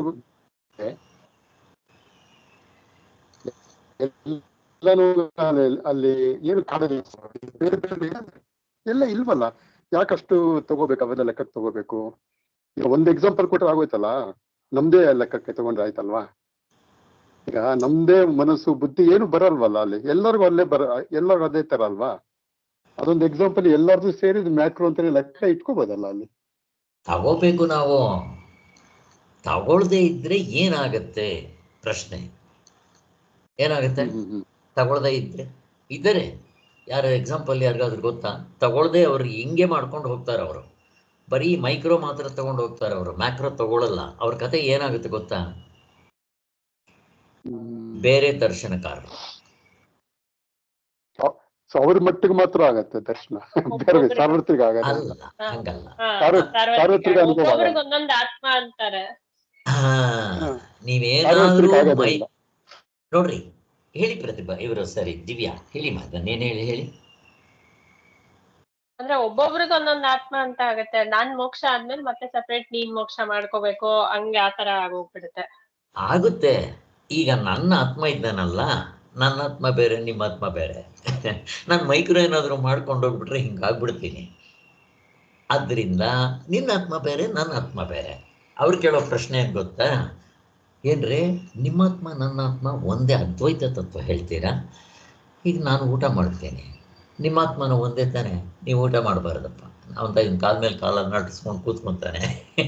ಯಾವುದನ್ನು ಹಿಡ್ಕೊಟ್ರಿ ಇವರು? ಊಟದ್ದು ಎಲ್ಲಿಗೆ ಸಂಬಂಧಪಟ್ಟಿರುತ್ತೆ? ಪ್ರಶ್ನೆ. ಶರೀರಕ್ಕೆ ಸಂಬಂಧಪಟ್ಟ ಅಲ್ಲ, ಶರೀರದಲ್ಲಿ ಯಾವುದಕ್ಕೆ ಪರ್ಟಿಕ್ಯುಲರ್? ಅನ್ನಮಯ ಕೋಶ. ಊಟ ಯಾವುದಕ್ಕೆ ಸಂಬಂಧ? ಅವಸ್ಥೆಗಳೊಳಗೆ ಇರುವುದಿಲ್ಲ. ಅಲ್ಲ ಸರೇ, ಪ್ರಾಣಕ್ಕೆ ಇದು ಬಾಯಾರಿಕೆ, ನೀರಡಿಕೆ, ಬಾಯಾರಿಕೆ, ಮತ್ತೆ ಇನ್ನೊಂದು ಯಾವುದು ಹಸಿವು, ಪ್ರಾಣಕ್ಕೆ ಸಂಬಂಧಪಟ್ಟಿರೋದು. ಆದ್ದರಿಂದ ಪ್ರಾಣ ಏನು? ಆತ್ಮನೋ ಅನಾತ್ಮನೋ? ಅನಾತ್ಮ ಸರ್. ಮುಗಿದು ಇವರು ಆ ಪ್ರಶ್ನೆ ಕೇಳ್ತಾರೆ, ಆತ್ಮನಿಗುಂಟ ಪ್ರಾಣ? ಆತ್ಮನಿಗೆ ಹೊಟ್ಟೆ ಸ್ವಾಗುತ್ತಾ? ನಚಿಕೇತ ಕೇಳಿರೋದೇನು? ಪ್ರಾಣಗಳನ್ನು ಬಿಟ್ಟರು ಇರಕ್ಕೆ ಬರುತ್ತಾ? ಎಂಥ ಪ್ರಶ್ನೆ ಅದವನು ಸ್ಟಾರ್ಟಿಂಗ್ನಲ್ಲಿ ಅವನು ಬಂದಿದ್ದ ಪ್ರಶ್ನೆ ನೋಡ್ರಿ. ನಮ್ಗೆ ಈ ಪ್ರಶ್ನೆ ಬರ್ಬೇಕಾದ್ರೆ ಯಾವಾಗ ಬರೋದು? ಪ್ರಾಣಗಳು ಬಿಟ್ಟರು ಮೊದಲು ಎತ್ಕೊತಾನೆ, ಧರ್ಮ ಧರ್ಮವನ್ನು ಬಿಟ್ಟರು ಇರಕ್ಕೆ ಬರುತ್ತಾ? ಧರ್ಮ ಬಿಟ್ಟರೆ ಇರಕ್ಕೆ ಬರುತ್ತೆ ಅಂದ್ರೆ ಅವನ ಪ್ರಶ್ನೆಗೆ ಧರ್ಮ ಅಂದ್ರೆ ಏನಿಲ್ಲಿ ಪ್ರಶ್ನೆ ಏನು? ಪಾಪ ಪುಣ್ಯ, ಜೀವಾತ್ಮ ಇಲ್ಲಿ ಪಾಪ ಪುಣ್ಯ, ಪಾಪ ಪುಣ್ಯ. ಇಲ್ಲಿ ಪಾಪ ಪುಣ್ಯ ಅಂದಿದ ತಕ್ಷಣ ಅದಕ್ಕಿಂತ ಹಿಂದೆ ಹೋದ್ರೆ ಇನ್ನೇನು? ಧರ್ಮ ಅಂದ್ರೆ ಪಾಪ ಪುಣ್ಯ. ಏನಂದ್ರಿ? ಅಲ್ಲಮ್ಮ, ಕರ್ಮ. ಕರ್ಮ ಮಾಡಿದ್ರೆ ಪಾಪ ಪುಣ್ಯ ಬರುತ್ತೆ. ಈಗ ಪಾಪ ಪುಣ್ಯ ಮಾಡೋದ್ರಿಂದ, ಕರ್ಮ ಮಾಡಿದ್ರಿಂದ ಏನ್ ಬರುತ್ತೆ? ಅಲ್ಲ, ಶರೀರ. ಇರ್ಲಿ, ಶರೀರ ತಾನೇ ಬರೋದು. ಈ ಪಾಪ ಪುಣ್ಯ ಮತ್ತೆ ಧರ್ಮ ಅಧರ್ಮ ಶರೀರಕ್ಕೆ ಸಂಬಂಧಪಟ್ಟಿರೋದು. ಶರೀರ ಅಂದ್ರೆ ಜನ್ಮ ಅಂತಾನೆ ನಾನು ಹೇಳಿದ್ದು ಸರ್. ಶರೀರ ಚೆನ್ನಾಗಿ ಅರ್ಥ ಆಗ್ಬೇಕಾದ್ರೆ ಶರೀರ. ಆದ್ದರಿಂದ ಅವನು ಕೇಳದ್ ನೋಡ್ರಿ, ಶರೀರ ಇಲ್ಲದೆ ಇದ್ರೂ ನನಗಿರಕ್ ಬರುತ್ತಾ? ಪ್ರಶ್ನೆ. Yes, granted M Dharmaraja. ಆಮೇಲೆ ನೆಕ್ಸ್ಟ್ ಇವನು ಮನಸ್ಸಿಲ್ಲದೆ ಇದ್ರೆ ಇರಕ್ಕೆ ಬರುತ್ತಾ? ಶರೀರ ಅಂದಿದ ತಕ್ಷಣ ಇವನು ಕರ್ಮೇಂದ್ರಿಯಗಳು ಜ್ಞಾನೇಂದ್ರಿಯಗಳು ತಗೊಂಡ್ರು. ಬಟ್ ಶರೀರ ಅಂದ್ರೆ ಎಲ್ಲ ಸೇರ್ಕೊಂಡ್ಬಿಡುತ್ತಲ್ಲಿ ಇರಲಿ. ಬಟ್ ಅವನು ಇನ್ನೂ ಕ್ಲಿಯರ್ ಆಗಿ ಕೇಳ್ತಾನೆ, ಬಾಯಿ ಬಿಟ್ಟು ಕೇಳಿದ್ದಾನೆ ಪ್ರಶ್ನೆ, ಮನಸ್ಸು ಬಿಟ್ಟರು ಇರಕ್ಕೆ ಬರುತ್ತಾ ಅಂತ. ಆವಾಗ ಅವನು ಧಾರಾಳವಾಗಿ ಬರುತ್ತೆ ಅಂತಾನೆ. ಅದಕ್ಕೆ ಮನಸ್ಸು ಅಂದ್ರೆ ಅಂತಃಕರಣ, ಅಂತಃಕರಣ ಬಿಟ್ಟರು ಇರಕ್ಕೆ ಬರುತ್ತೆ. ಇದಕ್ಕೆ ನಮ್ಮ ಅನುಭವ ಏನು? ಶರೀರ ಬಿಟ್ಟರು ಇರಕ್ಕೆ ಬರೋದು ನಮ್ಮ ಅನುಭವ ಏನು? ಫಸ್ಟ್ ಗಾಢನಿದ್ರೆ ಸರ್. ಅಲ್ಲ, ಅಲ್ಲಿವರೆಗೂ ಯಾಕೆ ಹೋಗ್ತೀರಾ? ಶರೀರ ಬಿಟ್ಟರು ನನ್ಗೆ ಇರಕ್ಕೆ ಬರಬೇಕು. ಕನಸಿನಲ್ಲಿ ಶರೀರ ಇರಲ್ಲ, ಹೆಂಗಿದೆ? ಆಯ್ತಪ್ಪ, ಈಗ ಮನಸ್ಸು ಬಿಟ್ಟರು ನನ್ಗೆ ಇರಕ್ಕೆ ಬರುತ್ತಾ ಅಂದ್ರೆ ಈಗ ನೀವೇನ್ ಹೇಳ್ತೀರಾ? ಈಗ ಗಾಢನಿದ್ರೆಗೆ ಹೋಗ್ಬೇಕು. ಈಗ ಗಾಢನಿದ್ರೆ ಹೇಳ್ಬೇಕು. ಆಯ್ತಪ್ಪ, ಈಗ ಪ್ರಾಣ ಬಿಟ್ಟರು ಇರಕ್ಕೆ ಬರುತ್ತಾ ಅಂತ ಕೊನೆಗೆ ಕೇಳ್ತಾನೆ. ಯಾಕೆಂದ್ರೆ ಪ್ರಾಣ ಎಲ್ಲರೂ ಅಷ್ಟು ಬೇಗ ಒಪ್ಕೊಳ್ಳೋದಿಲ್ಲ. ಇವನ್ನೆಲ್ಲ ಒಪ್ಕೊಂಡ್ಬಿಡ್ತಾರೆ. ಶರೀರ ಬಿಟ್ಟರು ಇರಕ್ಕೆ ಬರುತ್ತೆ, ಮತ್ತೆ ಇದು ಮನಸ್ಸು ಬಿಟ್ಟರು ಇರಕ್ಕೆ ಬರುತ್ತೆ, ಎಲ್ಲ ಒಪ್ಕೊಂಡ್ಬಿಡ್ತಾರೆ. ಪ್ರಾಣದ್ದು ತುಂಬಾ ಸೂಕ್ಷ್ಮವಾಗಿದೆ. ಯಾಕೆ ಹೇಳ್ರಿ? ಯಾಕೆ? ಇದು ಈ ಹಸಿವು ನೀರಡಿಕೆ ಎಲ್ಲ ಇದ್ದೇ ಇರುತ್ತಲ್ಲ ಸರ್, ಅದಕ್ಕೆ ಕನ್ಫ್ಯೂಸ್ ಆಗುತ್ತೆ. ಅದಲ್ಲ, ಇದು ಸೂಕ್ಷ್ಮವಾಗಿದೆ. ಈಗ ನಾನು ಗಾಢನಿದ್ರೆಯಲ್ಲಿದ್ದರೆ ಉಸಿರಾಡಲ್ವಾ? ಶರೀರ ಬಿಟ್ಟಿರ್ತೇನೆ, ಕರೆಕ್ಟ್, ಉಸಿರಾಡ್ತಾ ಇರ್ತೇನೆ ಇಲ್ವಾ? ಇರೋದು ನಮ್ಮ ಅನುಭವದಲ್ಲಿ ಇರೋದಿಲ್ಲ ಸರ್ ಅಲ್ಲಿ. ಅದು ಇಟ್ಕೋಬೇಕು. ಬಟ್ ಅವನು ಮೊದಲು ಹಿಂಗ್ ಬಂದ್ಬಿಡ್ತಾನ, ಗಾಢನಿದ್ರೆಯಲ್ಲಿದ್ದಾಗ ನಾನು ಉಸಿರಾಡ್ತಾ ಇರ್ತೇನೆ ಇಲ್ವೋ, ಮತ್ತೆ ಅದು ಉಸಿರನ್ನ ನಿಂತೋಗ್ಬಿಟ್ರೆ ತಗೊಂಡೋಗಿ ಸುಟ್ಟಾಕ್ಬಿಡ್ತಾರೋ ಇಲ್ವೋ, ಅದಕ್ಕೆ ಪ್ರಾಣ ಇಲ್ಲದೆ ಇರಕ್ ಬರೋಲ್ಲ ಅಂತ ಅವನ ಹಂಗೆ ತಗೊಂತಾನೆ. ಈ ನಾನು ಉಸಿರಾಡ್ತಾ ಇದ್ದೀನಿ ಎಲ್ಲಿ ದೃಷ್ಟಿ? ಪ್ರಶ್ನೆ. ಎಚ್ಚರದ ದೃಷ್ಟಿಯಿಂದ ಉಸಿರಾಡ್ತಾ ಇದ್ದೀನಿ, ಎಚ್ಚರದ ದೃಷ್ಟಿ. ಈಗ ಅವನ್ ಗಾಢನಿದ್ರೆ ಅನುಭವ ತಗೊಂಡು ಹೇಳಿ ನೋಡೋಣ, ನಾನು ಉಸಿರಾಡ್ತಾ ಇದ್ದೀನಿ, ಬುಸ್ ಬುಸ್ ಅಂತ ಇದ್ದೀನಿ, ನನಗೆ ಅಸ್ತಮ ಇತ್ತು, ನನಗೆ ನೆಗಡಿ ಇತ್ತು. ಗಾಢನಿದ್ರಲ್ಲಿ ಪ್ರಶ್ನೆ ಇಲ್ಲ. ಹೇಗಿದೆ? ಶರೀರ ಇದೆ ಹೊರಗಡೆ, ಅವನು ನೋಡೋದಿಕ್ಕೆ ಇಲ್ಲಿ ಮಲಗಿಸಿದ್ರೆ ಅವನು ಬೇರೆ ಬೇರೆ ಎಷ್ಟೋ 10 ಹಾಸಿಗೆಗಳು ಅಲ್ಲೆಲ್ಲೋ ಕೆಡ್ತೊಡ್ಕೊಂಡು ಕಳ್ಕೊಂಡು ಎಲ್ಲೆಲ್ಲೋ ಹೋಗ್ಬಿಟ್ಟಿರ್ತಾನೆ. ಅವನು ಗೊತ್ತಿರಲ್ಲ. ಎದ್ಮೇಲೆ ನೀವು ತಂದಾಕೋದನ್ನ ನಾನು ಅಲ್ಲಿಂದ ಕೇಳ್ತಾನೆ, ನಾವ್ಯಾಕೆ ತಂದಾಕೋಣ ಅಂತ ಅಲ್ವಾ? ಅಲ್ಲಿ ಹೊರಗಡೆಯಿಂದ ನೋಡಿದ್ರೆ ನಾವು ಏನು ಕೆಲಸ ಮಾಡಿರ್ತೀವೋ, ಗೊರಕೆ ಹೊಡಿಯೋದು, ಕಾಲಲ್ಲಾಡ್ಸೋದು, ಒದಿಯೋದು, ಮಾಡೋದು ಎಲ್ಲ ಅಷ್ಟಕ್ಕಿಂತ ಚೆನ್ನಾಗಿ ಇನ್ನೂ ಆ ನಿದ್ದೆನಲ್ಲಿ ಎದ್ದು ಬಾಗಿಲು ತೆಗೆದು ಆಚೆ ಎಲ್ಲ ಹೋಗ್ಬಿಟ್ಟಿರ್ತಾರೆ. ಏನು ಗೊತ್ತಾಗಲ್ಲ. ನನ್ನ ಮಗ ಹಂಗೆ ಮಾಡ್ತಾ ಇದ್ದ, ಹುಚ್ಚೆಗೆ ಅಂತ ಹೇಳ್ತಾ ಇದ್ದ. ಅವನು ನೀರ್ ಮನೆಗೆ ಹೋಗೋ ಬದಲು ಮೈನ್ ಡೋರ್ ಓಪನ್ ಮಾಡ್ತಾ ಇದ್ದ. ನಾವು ತಿಕ್ಕೊಡೋದು ನೋಡೋಣ ಏನ್ ಮಾಡ್ತಾನೆ. ಒಂದ್ಸರಿ ಬಾಗಿಲು ತೆಗೆದ್ವಿ, ಗೇಟ್ ತೆಗೆದ್ವಿ, ನಡ್ಕೊಂಡು ಹೋಗ್ತಾ ಇದ್ದಾನೆ. ಎಲ್ಲಿಗೆ ಹೋಗ್ತೀವಿ ಅಂತ ಹಿಂಗೆ ಅಲ್ಲಾಡಿಸ್ ಕೇಳಿದ್ರೆ ಅವಾಗ ಅವನಿಗೆ ಬರುತ್ತೆ. ನೋಡ್ರಿ, ಅಷ್ಟೆಲ್ಲ ಹೋಗಿರ್ತಾನೆ, ಏನು ಗೊತ್ತಿರಲ್ಲ. ಆಮೇಲೆ ಕೇಳಿದ್ರೆ ನಾನು ಹಂಗೋದ್ನಾ ಅಂತ ಕೇಳ್ತಾನೆ. ಅದರಿಂದ ಇದು ಇರ್ಲಿ, ಕಮನ್ಸಾಲಿಸಮ್ ಇದು ಏನೋ ಅಂತಾರೆ, ಅದಕ್ಕೆ ಏನಂತಾರೆ, ಸೋಮ್ನಾಲಿಸಮ್, ನಿದ್ದೆಯಲ್ಲಿ ಓಡಾಡೋದು, ಇವೆಲ್ಲ ಹೇಳ್ತಾರೆ. ಏನಾದ್ರೂ ಇಲ್ಲಿ ಯಾಕೆ ಹೇಳ್ತೀನಿ ಅಂತಂದ್ರೆ, ಇದು ಹೀಗೆ ತಗೊಂಡೋಗ್ತಾನೆ ನಚಿಕೇತ. ಹಾಗೆ ಇವುಗಳೆಲ್ಲ ನಾವು ಮನಸ್ಸಿನಲ್ಲಿ ಮೆಲ್ಕು ಹಾಕ್ತಾ ಇದ್ರೆ ನಮ್ಮದು ಆ ಪೋಲ್ನ ಗಟ್ಟಿ ಮಾಡೋದಕ್ಕೆ ಒಡೆದು ಅಲ್ಲಾಡಿಸೋ ಹಂಗೆ ನಮಗೆ ಗಟ್ಟಿ ಆಗಕ್ಕೆ ಬರುತ್ತೆ. ಆದ್ದರಿಂದ ಈಗ ಇವರು ಏನು ಮಾಡ್ತಾರೆ, ಯಾರು ಇವರು ಈ ಥರ ಬರೀ ಅವ್ರದ್ದು ಮಾತ್ರ, ಇವಾಗ ನಾವೆಲ್ಲ ಬರೀ ಶರೀರ ಈ ಉಪಾಧಿಗಳು ಮಾತ್ರ ಬಿಟ್ಬಿಟ್ರೆ ಹಂಗಾಗ್ಬಿಡುತ್ತೆ ಅಂತಾರೆ. ಅದಕ್ಕೆ ಮೈಕ್ರೋ ಮ್ಯಾಕ್ರೋ ಎಲ್ಲ ಸೇರಿಸ್ಕೋಬೇಕು. ಅಂದರೆ ಅಲ್ಲಿ ಪಂಚಭೂತಗಳು ಅವು ಇವು ಎಲ್ಲ ಸೇರಿಸ್ಕೊಂಡ್ಬಿಡ್ಬೇಕು. ನಾವು ಸೇರಿಸ್ಕೊಂಡಾಗ ಒಟ್ಟು ಆಗತ್ತೆ. ಆವಾಗ ಈ ಪ್ರಶ್ನೆ ಬರೋದಿಲ್ಲ. ಸೊ ಎಲ್ಲ ದರ್ಶನಕಾರರು ಕೂಡ ಆತ್ಮನಿಗೆ ಗುಣ ಇದೆ ಅಂತ ತಗೊಂಡ್ಬರ್ತಾರೆ. ಮತ್ತು ಆತ್ಮ ಅಂದಿದ ತಕ್ಷಣ ಅವನು ಹೊಟ್ಟೆ ಹಿಂಗೆಲ್ಲ ಏನೇನೋ ಹೇಳ್ತಾ ಇರೋದು ಹೊಂದೋದಿಲ್ಲ. ಅದಕ್ಕೋಸ್ಕರ ನಾವು ಯಾವುದೇ ಪ್ರಕ್ರಿಯೆ ತಗೊಂಡಾಗಲೂ ಕೂಡ ಈ ಎಲ್ಲವನ್ನೂ ಸೇರಿಸ್ಕೋಬೇಕು. ಸ್ಥೂಲ ಸೂಕ್ಷ್ಮ, ಮೈಕ್ರೋ ಮ್ಯಾಕ್ರೋ ಎಲ್ಲ ಸೇರಿಸ್ಕೋಬೇಕು ಅಂತ ಹೇಳ್ತಾರೆ. ಅದು ಪಂಚಕೋಶಗಳ ಪ್ರಕ್ರಿಯೆ ಬಂದಾಗ ಸ್ಪಷ್ಟವಾಗಿ ತಗೊಂಡ್ಬರ್ತಾರಲ್ಲಿ. ಸೊ ಇನ್ನೇನು ಅನ್ಕೊತಾ ಇದ್ದೆ ನಾವು ಅರ್ಥ ಮಾಡ್ಕೊಳ್ಳೋದಕ್ಕೆ ಇರಲಿ ಅಷ್ಟೇ. ಸೊ ಇವರು ದರ್ಶನಕಾರರು ಏನು ಮಾಡ್ತಾರೆ, ನನ್ನಾತ್ಮ ಬೇರೆ ನಿನ್ನಾತ್ಮ ಬೇರೆ ಅಂತ ಮಾಡ್ಕೊಂಬಂದ್ಬಿಡ್ತಾರೆ ಅವರು. ಆವಾಗ ಅಲ್ಲಿ ಅದಲ್ಲ, ಮೋಕ್ಷ ಅಲ್ಲ, ಅದು ನಿಜವಾದ ಮೋಕ್ಷ ಅಲ್ಲ. ಹಾಗೆ ನಿದ್ರೆ ಅದು ಆಯ್ತಲ್ಲ, ಒಬ್ಬನೇ ಒಬ್ಬ ಆತ್ಮನಿರ್ತಾನೆ ಅವನಿಗೆ ಎರಡನೆಯದು ಏನೇನೂ ಇಲ್ಲವೇ ಇಲ್ಲ. ಆದ್ದರಿಂದ ಜೀವನು ಬ್ರಹ್ಮವೇ ಎಂಬ ವಾಕ್ಯಕ್ಕೆ ಇದೇ ಅಭಿಪ್ರಾಯ. ಅಷ್ಟೇ, ಮುಗಿದೋಯ್ತು. ಅಲ್ಲಿಗೆ ನೀವು ಈ ಜೀವ ಅನ್ನೋದು ಕೂಡ ಎಚ್ಚರದ ದೃಷ್ಟಿಯಿಂದಲೇ, ಉಪಾಧಿಗಳು ಎಚ್ಚರದ ದೃಷ್ಟಿಯಿಂದಲೇ, ಎಲ್ಲವೂ ಎಚ್ಚರದ ದೃಷ್ಟಿಯಿಂದ ಆಗಿರುತ್ತೆ ಅಂತ ನಮಗೆ ಅರ್ಥ ಆಯ್ತು. ಈಗ ನೆಕ್ಸ್ಟ್ ಇದಕ್ಕೆ ಹೋಗೋಣ. ಈಗ ಇನ್ನೊಂದು ಪಾಯಿಂಟ್ ಯಾವ ಡಿಸ್ಕಸ್ ಮಾಡ್ಬೇಕು ನಾವು? ಶ್ಲೋಕಕ್ಕೆ ಹೋಗೋಣ. ಬ್ರಹ್ಮ ಸತ್ಯಂ ಜಗನ್ಮಿಥ್ಯ ಆಯಿತು. ಜೀವೋ ಬ್ರಹ್ಮೈವ ನಾಪರಃ. ಈಗ ಅದು ಆಯಿತು, ಜೀವನೇ ಬ್ರಹ್ಮ, ಅದು ಆಯಿತು. ಈಗ ಇವುಗಳನ್ನ ಜೀವನೇ ಬ್ರಹ್ಮ ಅಂತ ತಿಳ್ಕೊಂಡ್ರೆ ಅವನು ಜೀವನ್ ಮುಕ್ತನು ಅಂತಾರೆ. ಈಗ ಮೂರನೇ ಪ್ಯಾರದಲ್ಲಿ, ಅಂದರೆ 4ನೇ ಪ್ಯಾರದಲ್ಲಿ ಜೀವನ್ ಮುಕ್ತಿ ಮೋಕ್ಷ ಹಾಗಂದ್ರೆ ಏನು, ಅದ್ರ ಬಗ್ಗೆ ಇವಾಗ ಸ್ವಾಮಿಗಳು ಚಿಂತನೆ ಮಾಡ್ತಾರೆ.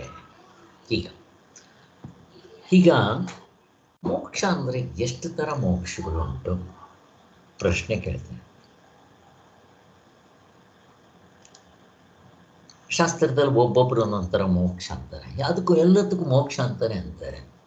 ನಿಮಗೆ ಗೊತ್ತಿದ್ದಂಗೆ ಒಬ್ಬೊಬ್ರಿಗೂ ಒಂದೊಂದು ಏನೇನು ಅನ್ಸುತ್ತೆ ಹೇಳ್ರಿ.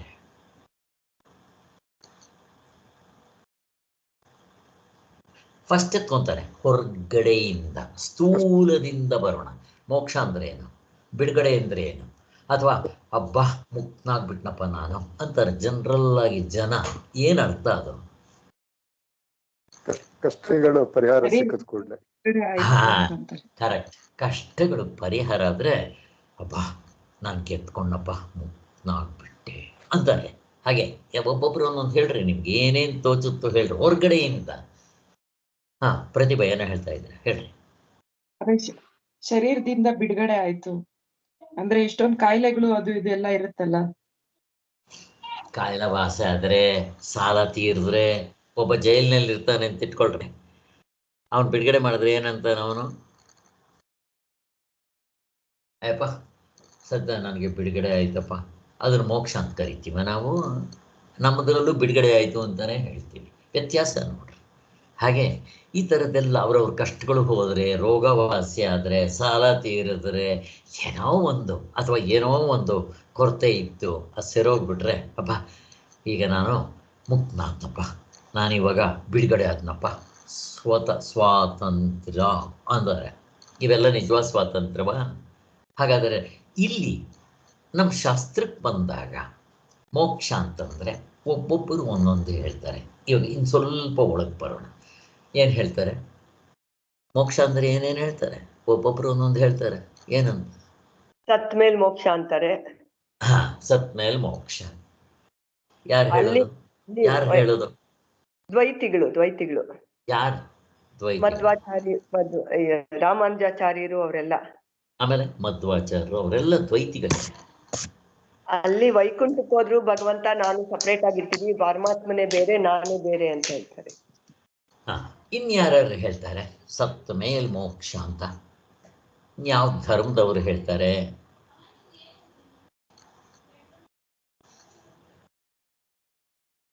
ಮುಸ್ಲಿಮ್ಸು ಅವರೆಲ್ಲ ಒಂದೇ ಜನ್ಮ ಅಂತಾರಲ್ಲ ಸರ್, ಪುನರ್ಜನ್ಮ ಇಲ್ಲ ಅಂತಾರೆ. ಸರಿ, ಒಟ್ನಲ್ಲಿ ಅವ್ರದ್ರಲ್ಲಿ ಮೋಕ್ಷ ಏನು? ಸತ್ ಮೇಲ್ ಮೋಕ್ಷ. ಅಲ್ಲಿ ಸ್ವರ್ಗಕ್ಕೆ ಹೋದ್ರೆ ಅವು ಒಂದೇ ಆಯ್ತು. ಸತ್ ಮೇಲ್ ಮೋಕ್ಷ ಅಥವಾ ನರಕ ಏನಾದ್ರೂ ಆಗ್ಬೋದು, ಒಂದೇ. ಸ್ವರ್ಗ ನರಕ ಹಂಗಾದ್ರೆ ಮೋಕ್ಷ ಬರಲ್ಲ. ಸ್ವರ್ಗ ನರಕ, ಸ್ವರ್ಗಕ್ಕೆ ಹೋದ್ರೇನೆ ಮೋಕ್ಷ ಅಂತ ಅವ್ರಿಗೆ ಅಷ್ಟೇ. ಅವ್ರದ್ರಲ್ಲಿ ಸ್ವರ್ಗಕ್ಕೆ ಹೋದ್ರೆ ಮೋಕ್ಷ. ಹಾಗೆ ಸೊ ನರಕಕ್ಕೆ ಹೋದ್ರೆ ಪರ್ಮನೆಂಟ್. ಹೇಗಿದೆ? ಅದನ್ನು ಯಾರಾದರೂ ಒಪ್ಕೊಂತೀವ ನಾವು?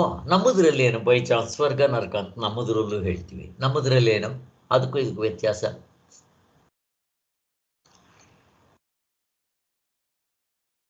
ನಮ್ದ್ರಲ್ಲಿ ಇವಾಗ 10th ಸ್ಟ್ಯಾಂಡರ್ಡ್ ಫೇಲ್ ಆದ್ರೆ ಇನ್ನೊಂದ್ಸತಿ ಕಟ್ಕೊಬಹುದು, ಹಂಗೆ ಅಲ್ವಾ?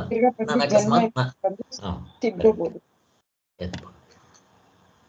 ಫೇಲ್ ಆದರೆ ಮತ್ತೆ ಆ ಒಂದೇ ಸಬ್ಜೆಕ್ಟ್ ಕಟ್ಕೊಂಡು ಪಾಸ್ ಆಗ್ಬೋದು. ಎಷ್ಟು ಚೆನ್ನಾಗಿದೆ.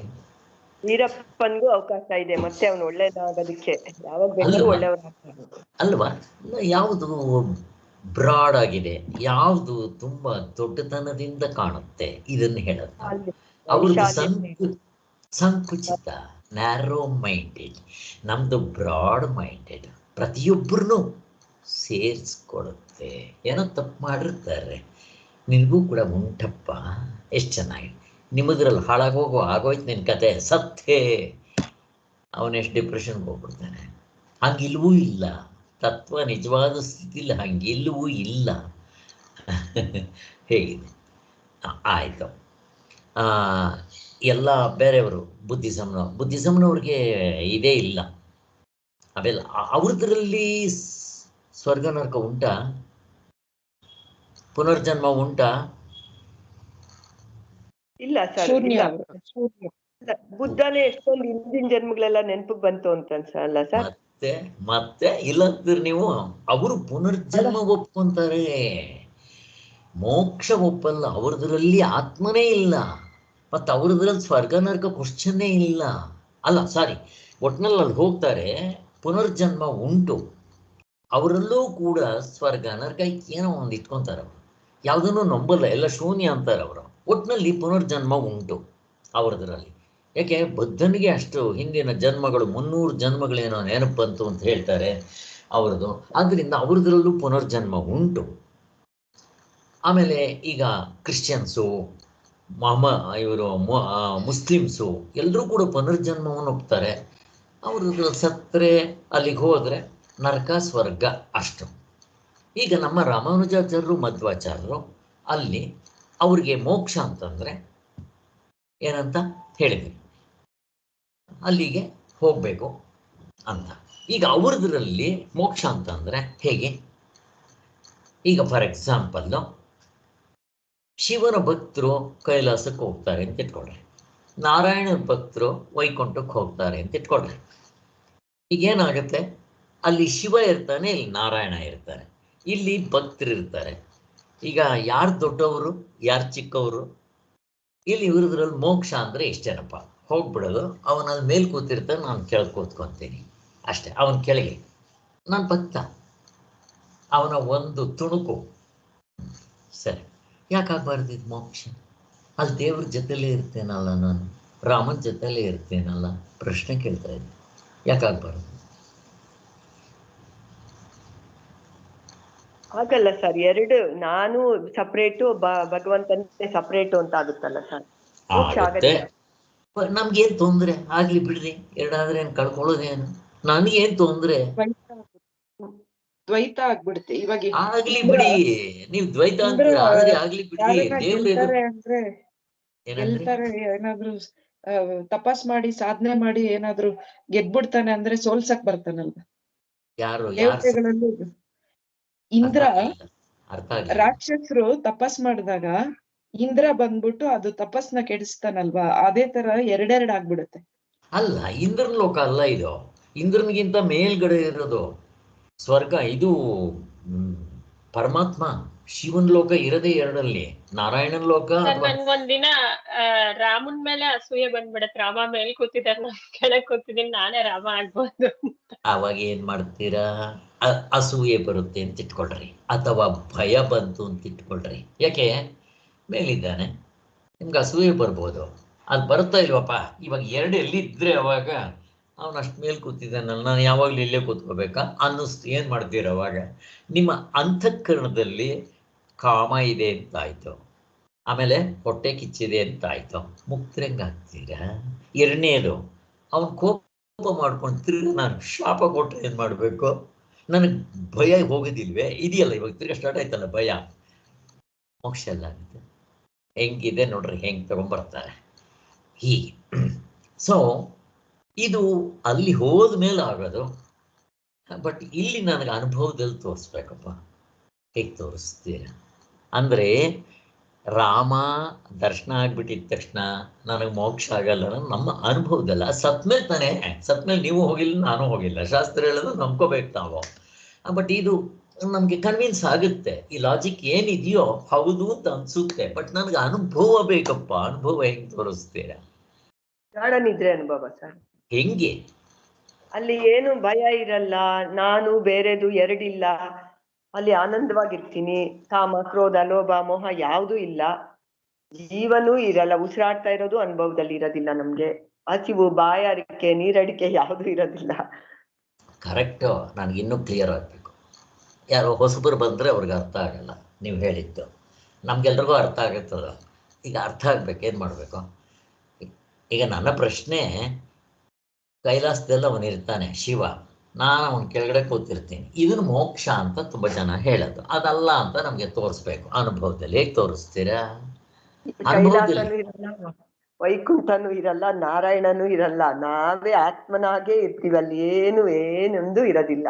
ಅದು ನೀವು ಥಿಯರಿ ಹೇಳ್ತೀರಾ, ಪ್ರಾಕ್ಟಿಕಲ್ ಆಗಿ ತೋರಿಸಿ, ನನಗೆ ಅನುಭವದಲ್ಲಿ ತೋರಿಸಿ ಅಂತ ಕೇಳ್ತೀನಿ ನಾನು. ಏನು ಮಾಡ್ತೀರಾ?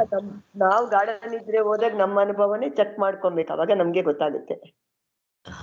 ಇನ್ನೂ ಕ್ಲಿಯರ್ ಆಗಲಿಲ್ಲ. ಯಾಕೆ ಇಷ್ಟು ಕಷ್ಟಪಡ್ತೀರಾ? ಇನ್ಯಾರಾದರೂ ಹೇಳಿ ಮ್ಯಾಮ್. ಸಾರ್ವತ್ರಿಕ ಪೂರ್ಣಾನುಭವ ಎಲ್ರಿಗೂ ಒಂದೇ ಇರೋದು.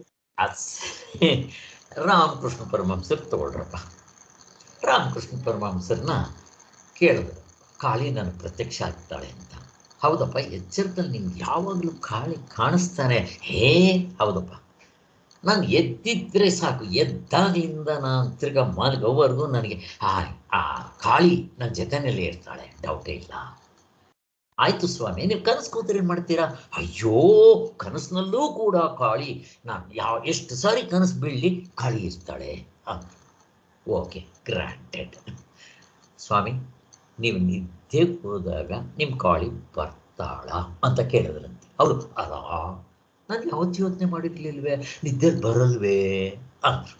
ಈಗ ನಿದ್ದೆಲಿ ಬರದೇ ಇದ್ಮೇಲೆ ಅದ್ರ ಕತೆ, ಅದರ ಗಂಧ ಏನು? ಅದನ್ನು ಏನು ದೇವ್ರಂತೀರಾ? ಪ್ರಶ್ನೆ ನೋಡ್ರಿ, ಇದು ಅನುಭವದ ಮಾತು. ಅವಾಗಲಿಂದ ನಾವೇನು ಹೇಳಿದ್ರು ನಿಮ್ಮ ಥಿಯರಿ ಆಯಿತು ಅಲ್ವಾ? ಅಷ್ಟೇ, ಇಷ್ಟೇ, ಇನ್ನೇನಿಲ್ಲ. ಗೊತ್ತಿರುತ್ತೆ ನಿಮಗೆ, ಬಟ್ ಆ ಸಂದರ್ಭಕ್ಕೆ ಅದನ್ನು ಹೇಳಬೇಕು. ನಾವು ಈ ಥರ ಹೇಳ್ಕೊಂಡಾಗ ಅನುಭವದ ಮಾತು ಅಂದರೆ ಇಷ್ಟು ಸ್ಪಷ್ಟವಾಗಿ ಅರ್ಥ ಆಗುತ್ತೆ ನನಗೆ. ನೋಡ್ರಿ, ಮುಗಿದೋಯ್ತು. ಈಗ ಮೇಲೆ ಹೋದರೆ ಅದರದ್ದು ನಮಗೆ ಪ್ರಶ್ನೆಗಳೆಲ್ಲ ಉತ್ತರ ಸಿಕ್ಕೋಯ್ತು. ಸೊ ಹೀಗೆ ಈ ರಾಮಾನುಜಾಚಾರ್ಯರು, ಮಧ್ವಾಚಾರ್ಯರು ಸತ್ತ ಮೇಲೆ ಮೋಕ್ಷ ಉಪನಿಷತ್ಗಳಲ್ಲಿ ಇದೆ. ಇದಕ್ಕೇನಂತಾರೆ?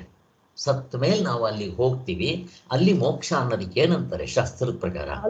ಸಾಲೋಕ್ಯ ಮುಕ್ತಿ, ಮೋಕ್ಷ ಸಾಲೋಕ್ಯ ಮುಕ್ತಿ ಅಂತ. ಸಾಲೋಕ್ಯ, ಅವನ್ ಲೋಕಕ್ಕೆ ಹೋಗ್ತೀವಲ್ಲ ಸರ್, ಸಾಲೋಕ್ಯ ಅಂತಾರೆ. ಅದಕ್ಕೆ ಕ್ರಮಮುಕ್ತಿ ಅಂತಾರೆ ಅಲ್ಲ ಸರ್? ಇಲ್ಲ ಕ್ರಮಮುಕ್ತಿ ಅಲ್ಲ, ವಿದೇಹ ಉಪಾಸನೆ. ಅದೇ, ಅದು ವಿದೇಹ ಮುಕ್ತಿ. ನೀವು ಹೇಳಿದ್ದೇನು ಸಾಲೋಕ್ಯ ಮುಕ್ತಿನ? ನಾನು ಕೇಳಿಲ್ಲಪ್ಪ. ವಿದೇಹ ಮುಕ್ತಿ ಅಂತಾರೆ. ಈ ದೇಹ ಬಿಟ್ಟ ಮೇಲೆ ಆಗೋದು ವಿದೇಹ ಮುಕ್ತಿ. ನಮ್ಮ ಶಾಸ್ತ್ರದಲ್ಲಿ ಹೇಳಿದೆ. ಈ ವಿದೇಹ ಮುಕ್ತಿ ಯಾಕೆ ಹೇಳಿದ್ರು? ಶಾಸ್ತ್ರದಲ್ಲಿ ಯಾಕೆ ಹೇಳಿದ್ರು?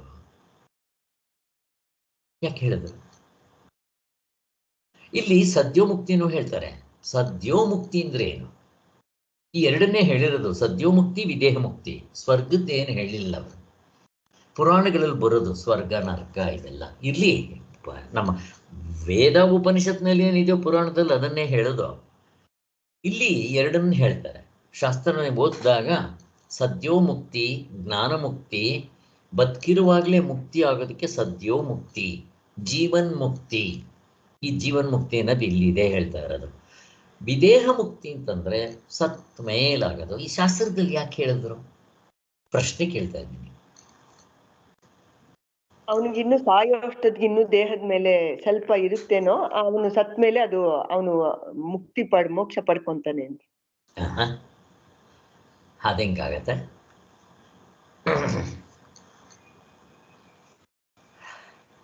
ಈಗ ನಾನು ಮುಕ್ತನಾದೆ ಅಂತ ಇಟ್ಕೊಡ್ರಿ.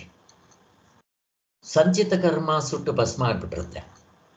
ಆಗಾಮಿ ಕರ್ಮ ಅದು ಇರೋದೇ ಇಲ್ಲ, ಇನ್ನು ಕೊಟ್ಟೇ ಇಲ್ಲ ಫಲ. ಪ್ರಾರಬ್ಧ ಕರ್ಮ ಏನು ಮಾಡ್ತೀರಾ? ಪ್ರಾರಬ್ಧ ಕರ್ಮ ಇದೆಯೋ ಇಲ್ವೋ? ಅನುಭವಿಸ್ಬೇಕೋ ಇಲ್ವೋ?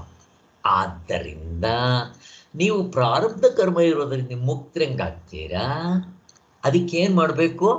ಸಾಯಬೇಕು. ನಮ್ಮ ಕುಲಕರ್ಣಿ ಸ್ವಾಮಿಗಳು ಮೋಕ್ಷ ಅಂದ್ರೆ ಅದೇನು ಸಾವ, ಮೋಕ್ಷ ಅಂದರೆ ಅವನು ಗೊಟಕೊಂದು ಸಾಯ್ಬೇಕಾ ಅಂತ ಹೇಳ್ತಾ ಇರ್ತೀರ. ಆದ್ದರಿಂದ ಬ್ರಹ್ಮಜ್ಞಾನಿಗೆ ಪ್ರಾರಬ್ಧ ಇರೋದು ನನ್ನ ಪ್ರಾರಬ್ಧ. ಎಷ್ಟು ಚೆನ್ನಾಗಿ ಹೇಳ್ತಾರೆ, ಇವು ಮರೆಯಂಗೆ ಇರಲ್ಲ ಇವು. ಹಂಗೆ ವ್ಯವಹಾರ ದೃಷ್ಟಿಯಿಂದ ಹೇಳ್ತಾರೆ ಅದನ್ನು, ಕರೆಕ್ಟ್. ವ್ಯವಹಾರ ದೃಷ್ಟಿಯಿಂದ ಇದಕ್ಕೆ ನಮ್ಗೆ ಅನುಭವದ ಮಾತು. ಹಂಗಾರೆ ವಿದೇಹ ಮುಕ್ತಿ ಅಂದ್ರೆ ಬರೀ ಮಾತುಗೋಸ್ಕರ ಹೇಳೋದಷ್ಟೇನಾ ಸರ್? ಸತ್ಮೇಲ್ ಮೋಕ್ಷ ಅಂತ? Okay sir. ಅದಕ್ಕೆ ಶಾಸ್ತ್ರದಲ್ಲಿ ಹೇಳ್ಬಿಡ್ತಾರೆ ಅದು ಗೌಣ ಮುಕ್ತಿ ಹೇಳ್ತಾರೆ, ಶಾಸ್ತ್ರದಲ್ಲೂ ಹೇಳ್ತಾರೆ ಅದು ಗೌಣ ಮುಕ್ತಿ. ಯಾಕೆ ಹೇಳ್ತಾರೆ ಅಂತಂದ್ರೆ ಈ ಒಂದು ಪ್ರಶ್ನೆ ಬರೋದ್ರಿಂದ. ಬಟ್ ಅಲ್ಲಿ ಆನ್ಸರ್ ಕೊಟ್ಬಿಡ್ತಾರೆ, ಇದು ವ್ಯವಹಾರದ ದೃಷ್ಟಿಯಿಂದ ಪ್ರಶ್ನೆ ಅಂತ. ನಮಗೆ ಅರ್ಥ ಮಾಡ್ಕೊಂಡಾಗ ನಿಜವಾಗ್ಲೂ ಇದು ಬರೋದಿಲ್ಲ. ಈಗ ನನ್ನ ಪ್ರಶ್ನೆ, ಈಗ ಅವನು ಸಾಧನೆ ಮಾಡ್ತಾ, ಇವಾಗ ರಾಮಕೃಷ್ಣ ಪರಮಹಂಸರು, ರಮಣ ಮಹರ್ಷಿಗಳು ಮುಕ್ತರಾಗ್ಬಿಟ್ರು. ಈಗ ಕ್ಯಾನ್ಸರ್ ಬಂತು, ಯಾಕೆ ಬರಬೇಕು ಪ್ರಶ್ನೆ. ನಾನು ಇಬ್ರಿಗೂ ಕ್ಯಾನ್ಸರ್ ಬಂತು. ಕ್ಯಾನ್ಸರ್ ಬಂದರೆ ಮತ್ತೆ ಅನುಭವಿಸ್ಬೇಕಾಗಿರುವ ದುಃಖ ಇದೇನಿದು? ಪ್ರಾರಬ್ಧ ಕರ್ಮ. ಅವ್ರು ಹುಟ್ಟಿದಾಗಲೇ ಬಿಚ್ಚ ಬಾಣದಂತೆ ಅದು, ಮತ್ತೆ ಅದನ್ನು ತೊರೆಯಕ್ಕೆ ಬರೋಲ್ಲ. ಅದಕ್ಕೆ ಇನ್ನೂ ಅನುಭವಿಸ್ತಾ ಇದ್ದಾರಲ್ಲ ಇವರು. ಪ್ರಾರಬ್ಧ ಮೋಕ್ಷ ಹೆಂಗೆ ಹೇಳ್ತೀರಿ ನೀವು? ಹೆಂಗೆ ತಗೊಂಡ್ಬರ್ತಾರೆ ನೋಡ್ರಿ. ಸೊ ಅದಕ್ಕೋಸ್ಕರ ಸರಿ, ಇವಾಗ ಇದಕ್ಕೆ ನೀವೇನು ಏನು ಉತ್ತರ ಕೊಡ್ತೀರಾ? ಕನ್ವಿನ್ಸ್ ಏನು ಮಾಡ್ತೀರಿ ನೀವು? ಏನು ಕನ್ವಿನ್ಸ್ ಮಾಡ್ತೀರಿ ನೀವು? ಇವಾಗ ಕಾಣಿಸ್ತಾ ಇರುತ್ತೆ, ಅವ್ರಿಗೆ ಅದೆಲ್ಲ ಏನು ಇರಲ್ಲ. ಏನಂದ್ರೆ ನಮ್ಗೆ ಅವ್ರ ಕ್ಯಾನ್ಸರ್ ಬಂತು ಅಂತ ನಾವ್ ಅನ್ಕೊಂತಾ ಇರ್ತೀರ, ಅವ್ರ ಶರೀರ ನಾನಲ್ಲ ಅಂತ ಅವ್ರು ನಿಂತಿರ್ತಾರೆ. ಅವ್ರನ್ನ ಕೇಳ್ರಿ, ಯಾವಾಗ ನನಗೆ ಶರೀರ ನಾನಲ್ಲ ಅಂತ ಅಂದಾಗ ಕ್ಯಾನ್ಸರ್ ನನಗೆ ಬಂತು ಅಂತಾರ? ಆತ್ಮನಿಗೆ ಬರುತ್ತಾ ಕ್ಯಾನ್ಸರ್? ಅವ್ರ ಆತ್ಮ ನಾನು ಅಂತ ಅನುಭವದಲ್ಲಿ ಬಂದಿರುತ್ತೆ. ಇಷ್ಟು ಅದಕ್ಕೆ ಹೇಳಿದ್ದು. ಆ ನಚಿಕೇತ ಕೇಳೋದು, ಧರ್ಮ ಅಧರ್ಮಗಳನ್ನ ಬಿಟ್ಟರು, ಪಾಪ ಪುಣ್ಯಗಳನ್ನು ಬಿಟ್ಟರು, ಅಥವಾ ಶರೀರ ಬಿಟ್ಟರು ನನಗೆ ಇರಕ್ಕೆ ಬರುತ್ತಾ ಅಂತ. ಈಗ ನನಗೆ ಎಚ್ಚರದಲ್ಲಿ ಕ್ಯಾನ್ಸರ್ ಇದೆ ಅಂತ ಇಟ್ಕೊಡ್ರಿ, ಕನಸಿನಲ್ಲಿ ಕ್ಯಾನ್ಸರ್ ಇಲ್ಲದೇನೆ ಇರ್ಬೋದು. ಹೇಗಿದೆ? ಈಗ ಇಲ್ಲಿ ನನಗೆ ಕ್ಯಾನ್ಸರ್ ಇಲ್ಲ, ಕನಸಿನಲ್ಲಿ ನನಗೆ ಕ್ಯಾನ್ಸರ್ ಬಂದಂಗೆ ಕನಸಾಗಿರ್ಬೋದು. ಅದು ಆ ಶರೀರಕ್ಕಾಯಿತು, ಇದೀ ಶರೀರಕ್ಕಾಯಿತು. ನನಗೆ ಈ ಜೀವನದಲ್ಲೇ ಎಚ್ಚರ ಕನಸಿನಲ್ಲೇ ಈ ಶರೀರಗಳು ಇಷ್ಟು ಆಟ ಆಡ್ತಾ ಇದ್ದರೆ ಶರೀರ ನಾನು ಅಂತ ಹೆಂಗೆ ಅನ್ಸ್ಕೊಂತೆ? ಬ್ರಹ್ಮಜ್ಞಾನಿಯ ದೃಷ್ಟಿಯಿಂದ ಬ್ರಹ್ಮಜ್ಞಾನಿ ಅಶರೀರನು, ಅಪ್ರಾಣನು, ಅಮನಸ್ಕನು, ಮತ್ತೆ ಅಪ್ರಪಂಚನು. ಅದಕ್ಕೇನಂತಾರೆ?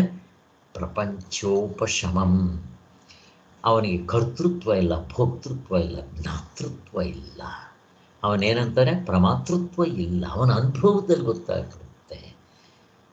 ಪ್ರಪಂಚೋಪಶಮಂ. ಅವನ ದೃಷ್ಟಿಯಿಂದ ಪ್ರಪಂಚವೇ ಇಲ್ಲ, ಏನೇನೂ ಇಲ್ಲ. ಆತ್ಮ ಒಂದೇ ಸತ್ಯ, ಬ್ರಹ್ಮ ಸತ್ಯ. ಜಗತ್ತು ಕಾಣಿಸ್ತಾ ಇದ್ರು ಕೂಡ ಮಿಥ್ಯ ಆಗಿರುತ್ತೆ, ಅವನ ಅನುಭವ ಹಾಗಿರುತ್ತೆ. ಇದಾಯಿತು. ನಮ್ಮ ಅನುಭವದಿಂದ ನೋಡ್ಕೋಬೇಕು ಅಂತಂದರೆ ಹೇಗೆ ಹೇಳ್ತೀರಾ? ಅನುಭವದಿಂದ ಇಲ್ಲ, ನಾನು ಆಯಿತು, ಫಸ್ಟ್ ಅನುಭವನೇ ಹೇಳ್ಬಿಡಿ. ಈಗ ನನ್ನ ಅನುಭವದಿಂದ ಈ ಮೂರು ಯಾವುದು ಪ್ರಾರಬ್ಧ, ಸಂಚಿತ, ಆಗಾಮಿ ನನಗಿರಲ್ಲ ಅನ್ನೋದನ್ನು ಹೇಗೆ ತೋರಿಸ್ತೀರಿ? ಗಾರ್ಡನ್ ಇದ್ರಲ್ಲಿ ಏನು ಇರಲ್ಲ ಅಷ್ಟೇ. ಮುಗಿದು ನಿದ್ದೆಲ್ಲಿ ತೋರಿಸ್ರಿ ನನಗೆ ಯಾವುದಾದ್ರೂ ಒಂದು ಕರ್ಮ ತೋರಿಸ್ರಿ, ಕರ್ಮ ಶರೀರ ತೋರಿಸ್ರಿ ನೀವು. ನಾವು ಆಮೇಲೆ ಶರೀರ ಇದ್ರೆ ತಾನೇ ಈ ಮೂರು ಇರಬೇಕು. ಹೇಗಿದೆ? ಎಷ್ಟು ಚೆನ್ನಾಗಿದೆ. ಶರೀರ ಇಲ್ಲ, ಬಟ್ ಎಚ್ಚರ ಕನಸಿನಲ್ಲಿ ಶರೀರ ಇರುತ್ತೆ, ಬೇರೆ ಶರೀರ ಇರುತ್ತೆ. ಅದಕ್ಕೆ ಅಲ್ಲಿ ಹೇಳಿದ್ದು, ಇಲ್ಲಿ ಕ್ಯಾನ್ಸರ್ ಇರ್ಬೋದು, ಅಲ್ಲಿ ಇಲ್ಲದೆ ಇರ್ಬೋದು. ಇಲ್ಲಿ ಕ್ಯಾನ್ಸರ್ ಇರ್ಬೋದು, ಅಲ್ಲಿ ಇಲ್ಲದೆ ಇರ್ಬೋದು ಅಲ್ವಾ? ಸ್ವಾಮಿಗಳು ಎಷ್ಟು ಚೆನ್ನಾಗಿ ಎಕ್ಸಾಂಪಲ್ ಕೊಡ್ತಾರೆ. ಒಬ್ಬ ಕ್ವಾಡ್ರಿ ಪ್ಯಾರಾಲಿಸಿಸ್ ಅಂದರೆ ಕೈಗಳು ಬಿದ್ದೋಗ್ಬಿಟ್ಟಿದೆ, ಕಾಲುಗಳು ಬಿದ್ದೋಗ್ಬಿಟ್ಟಿದೆ. ಮೈಸೂರಿನಲ್ಲಿ ಎರಡನೇ ಫ್ಲೋರ್ನಲ್ಲಿ ಅವನ ಮನೇಲಿ ಮಲಗಿದ್ದಾನೆ. ಅವನಿಗೊಂದು ಕನಸು ಬೀಳುತ್ತೆ. ಏನೋ KRSನಲ್ಲಿ ಓಡಾಡ್ತಾ ಇದ್ದಾನೆ. ಒಂದು ಮಗು ಆ ನೀರು ನೋಡಬೇಕು ಅಂತ ಬಗ್ಗಿ ಹಂಗೆ ಬಿದ್ದೋಗ್ತಾಳೆ. ಇವನು ಧೈರ್ಯದಿಂದ ದುಂಕಿ ಈಜಾಡಿ ಆ ಮಗುನ ಬದುಕಿಸ್ತಾನಂತೆ. ಎಲ್ಲಿ? ಕನಸಿನಲ್ಲಿ. ಈಗ ಹೇಳ್ರಿ, ಇಲ್ಲಿ ಕ್ವಾಡ್ರಿಪ್ಲೇಜಿಯಾ, ಪ್ಯಾರಾಲಿಸಿಸ್, ಸ್ಟ್ರೋಕು, ಅಂತ ಮಾತಾಡ್ತಾನೆ. ನಾಲ್ಗೆ ತೆಗಿಯಕ್ಕೆ ಬರಲ್ಲ, ಊಟ ಮಾಡಿದ್ರೆ ಎಲ್ಲ ಹಂಗಂಗೆ ಹೊರಗಡೆ ಬರ್ತಾ ಇದೆ. ಈ ಪೂರ್ತಿ 4 ಕೈಗಳು ಬಿದ್ದೋಗ್ಬಿಟ್ಟಿದೆ, ಕೈ ಕಾಲುಗಳೆಲ್ಲ. ಮುಖ ಪ್ಯಾರಾಲಿಸಿಸು ಎಲ್ಲ ಅಲ್ವಾ? ಕಣ್ಣು ಒಂದು ಅರ್ಧ ಕಣ್ಣು ಮುಚ್ಕೊಂಡ್ಬಿಟ್ಟಿದೆ. ಇದು ಒಂದು ಎಕ್ಸಾಂಪಲ್ ಕೊಡ್ತಾರೆ ಸ್ವಾಮಿಗಳು. ಹೆಂಗೆ ಎಕ್ಸಾಂಪಲ್ ಕೊಡ್ತಾರೆ? ಇನ್ನೊಂದು ಸರಿ ಒಬ್ಬ ಒಕ್ಕಣ್ಣ ಬ್ರಾಹ್ಮಣ, ಭಾಳ ಭಿಕ್ಷುಕ, ಅವನಿಗೆ ಒಂದು ಕಣ್ಣಿಲ್ಲ, ಒಂದು ಕಾಲಿಲ್ಲ, ಒಂದು ಕೈ ಇಲ್ಲವಂತೆ, ಕುಂಟ ಎಲ್ಲ. ಅವನು ಎಚ್ಚರದಲ್ಲಿ. ಕನಸಿನಲ್ಲಿ ಯುದ್ಧವನ್ನು ಆಡ್ತಾ ಇದ್ದಾನೆ. ಯಾವುದು? ಮಲಯುದ್ಧ. ಯುದ್ಧವನ್ನು ಆಡಿ ಅಲ್ಲಿ ಜಯ ಮಾಡಿಕೊಂಡು ಆನೆ ಮೇಲೆ ಕೂತ್ಕೊಂಡು ಅವನು ಮೆರವಣಿಗೆ ಮಾಡ್ಕೊಂಡು ಬರ್ತಾ ಇದ್ದಾರೆ. ಎಲ್ಲರೂ ಜಯಂಕರ ಆಗ್ತಾ ಇದ್ದಾರಂತೆ. ಎಚ್ಚರದಲ್ಲಿ ನೋಡಿದ್ರೆ ಇವನು ಇಷ್ಟು. ಹಾಗೆ ಶರೀರಗಳು ಅಲ್ಲಿಗೆ ಬರಲ್ಲ ಅನ್ನೋದಕ್ಕೆ ಎಷ್ಟು ಚೆನ್ನಾಗಿ ಸ್ಪಷ್ಟವಾಗಿ ಕೊಡ್ತಾರೆ. ಹಾಗೆ ಸೊ ಘಡನಿದ್ರೆ ಅನುಭವ. ಈಗ ನನಗೆ ಥಿಯರಿಟಿಕಲ್ ಆಗಿ ಆನ್ಸರ್ ಬೇಕು. ಏನು? ಈ ಕರ್ಮಗಳು ಅಂದರೆ ಈ ಇವುದು 3 ಪ್ರಾರಬ್ಧ, ಸಂಚಿತ, ಆಗಾಮಿ ನನಗೆ ಬದುಕಿರುವಾಗಲೇ ಇರೋಲ್ಲ ಬ್ರಹ್ಮಜ್ಞಾನಿಗೆ ಅನ್ನೋದು ಹೇಗೆ ತೋರಿಸ್ತೀರಾ ಥಿಯರಿಟಿಕಲ್ ಆಗಿ?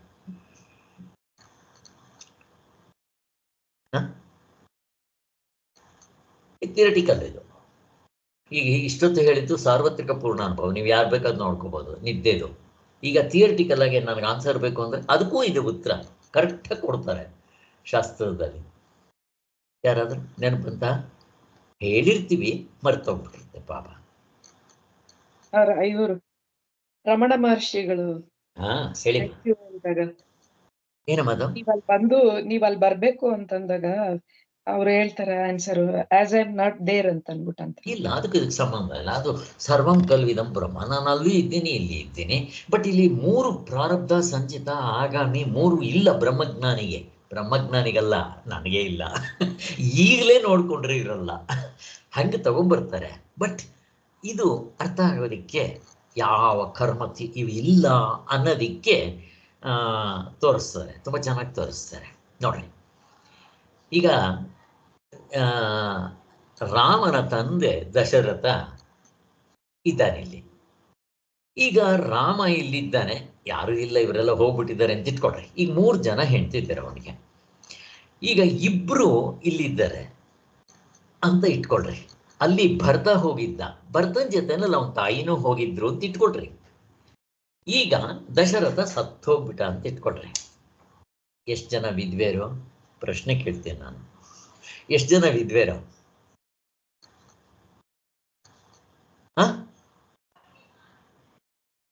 ಹಲೋ, ಯಾರಾದ್ರೂ ಒಬ್ರು? ಏನು ಕಷ್ಟ ಸುಮ್ಮನೆ ಪ್ರಶ್ನೆ ಕೇಳ. 3 ಜನನು ವಿದ್ವೆ ಇರ್ತಾನೆ.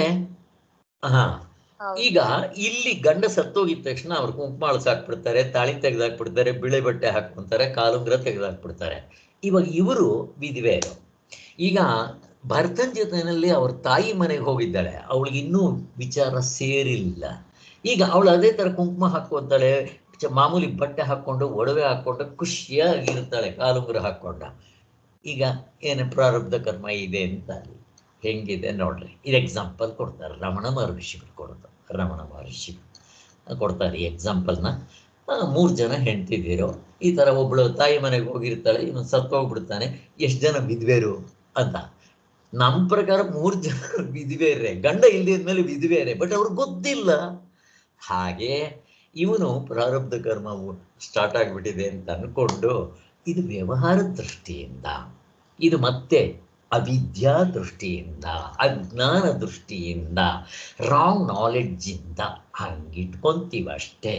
ಬಟ್ ಅವನ ದೃಷ್ಟಿ ಪಾರಮಾರ್ಥಿಕ ದೃಷ್ಟಿಯಿಂದ ನೋಡಿದ್ರೆ, ಅವನಿಗೆ ಬಿಡ್ರಿ, ಬ್ರಹ್ಮಜ್ಞಾನಿಗೆ ಬಿಡ್ರಿ, ನಮಗಿದೆಯಾ ಪ್ರಾರಬ್ಧ ಕರ್ಮ, ಸಂಚಿತ ಕರ್ಮ? ನಮಗಿದೆಯಾ?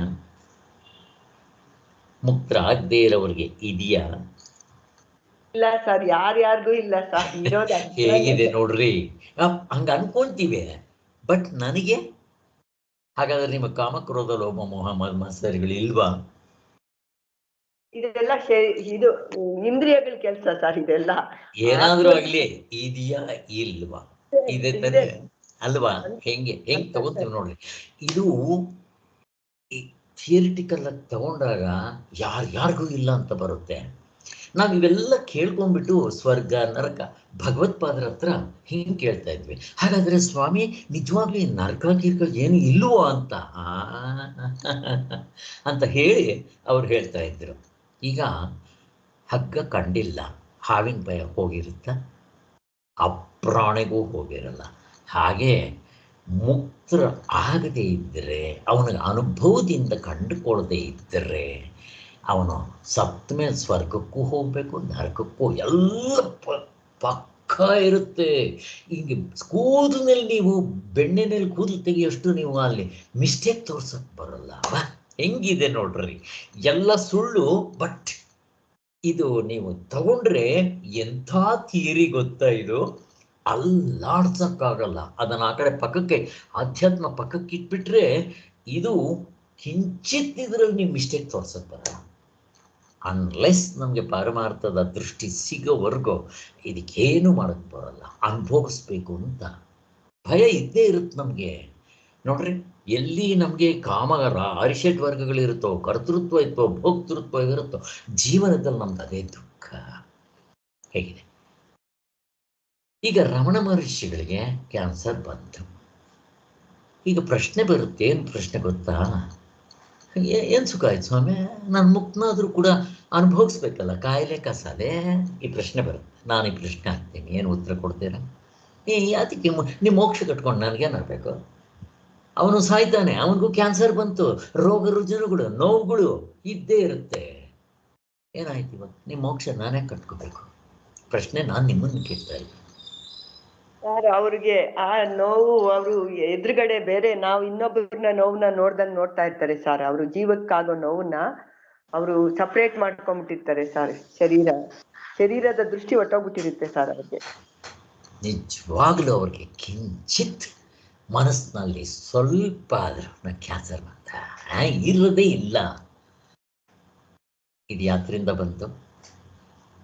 ನಿಜವಾದ ತತ್ವ ತಿಳ್ಕೊಂಡಿದ್ರಿಂದ. ಈಗ ನಾನು ಹೇಳ್ತೀನಿ, ಏನಮ್ಮ ಪ್ರತಿಮಾ? ಆತ್ಮನ್ ಸ್ವರೂಪ ಅದು ಆಯ್ತು. ಈಗ ನಾವು ತಿಳ್ಕೊಂಡಿಲ್ಲ, ಏನೋ ಸಾಧನೆ ಮಾಡ್ತಾ ಇದ್ದೀವಿ ಕೆಲವು ವರ್ಷಗಳಿಂದ ಅಂತ ಇಟ್ಕೊಳ್ರಿ. ಒಂದು 20-30 ವರ್ಷದಿಂದ ಮಾಡ್ತಾ ಇದ್ದೀವಿ ಅಂತ ಇಟ್ಕೊಳ್ರಿ. ನಮಗೂ ಲಾಭ ಆಗುತ್ತೋ ಇಲ್ವೋ ಪ್ರಶ್ನೆ ಕೇಳ್ತೇನೆ. ಮುಕ್ತರಾಗದ ಆಮೇಲೆ, ಇನ್ನೂ ಆಗಿಲ್ಲ, ನಾವು ಆಗುತ್ತೋ ಇಲ್ವೋ ಪ್ರಶ್ನೆ ಹೇಳಿ. ಕರೆಕ್ಟಾಗಿ ಸಾಧನೆ ಮಾಡೋರು ನಾನು ಹೇಳೋದು. ಸುಮ್ಮನೆ ಆಟ ಗೀಟ ಆಡ್ಕೊಂಡು ಪುಸ್ತಕದ ನಾಲೆಡ್ಜ್ ಇಟ್ಕೊಳ್ಳೋರ್ಗಲ್ಲ, ನಿಜವಾಗ್ಲೂ ಸಾಧನೆ ಮಾಡೋವ್ರಿಗೆ ಬೆನಿಫಿಟ್ ಆಗುತ್ತಾ ಇಲ್ವಾ? ಭಗವಂತನೇ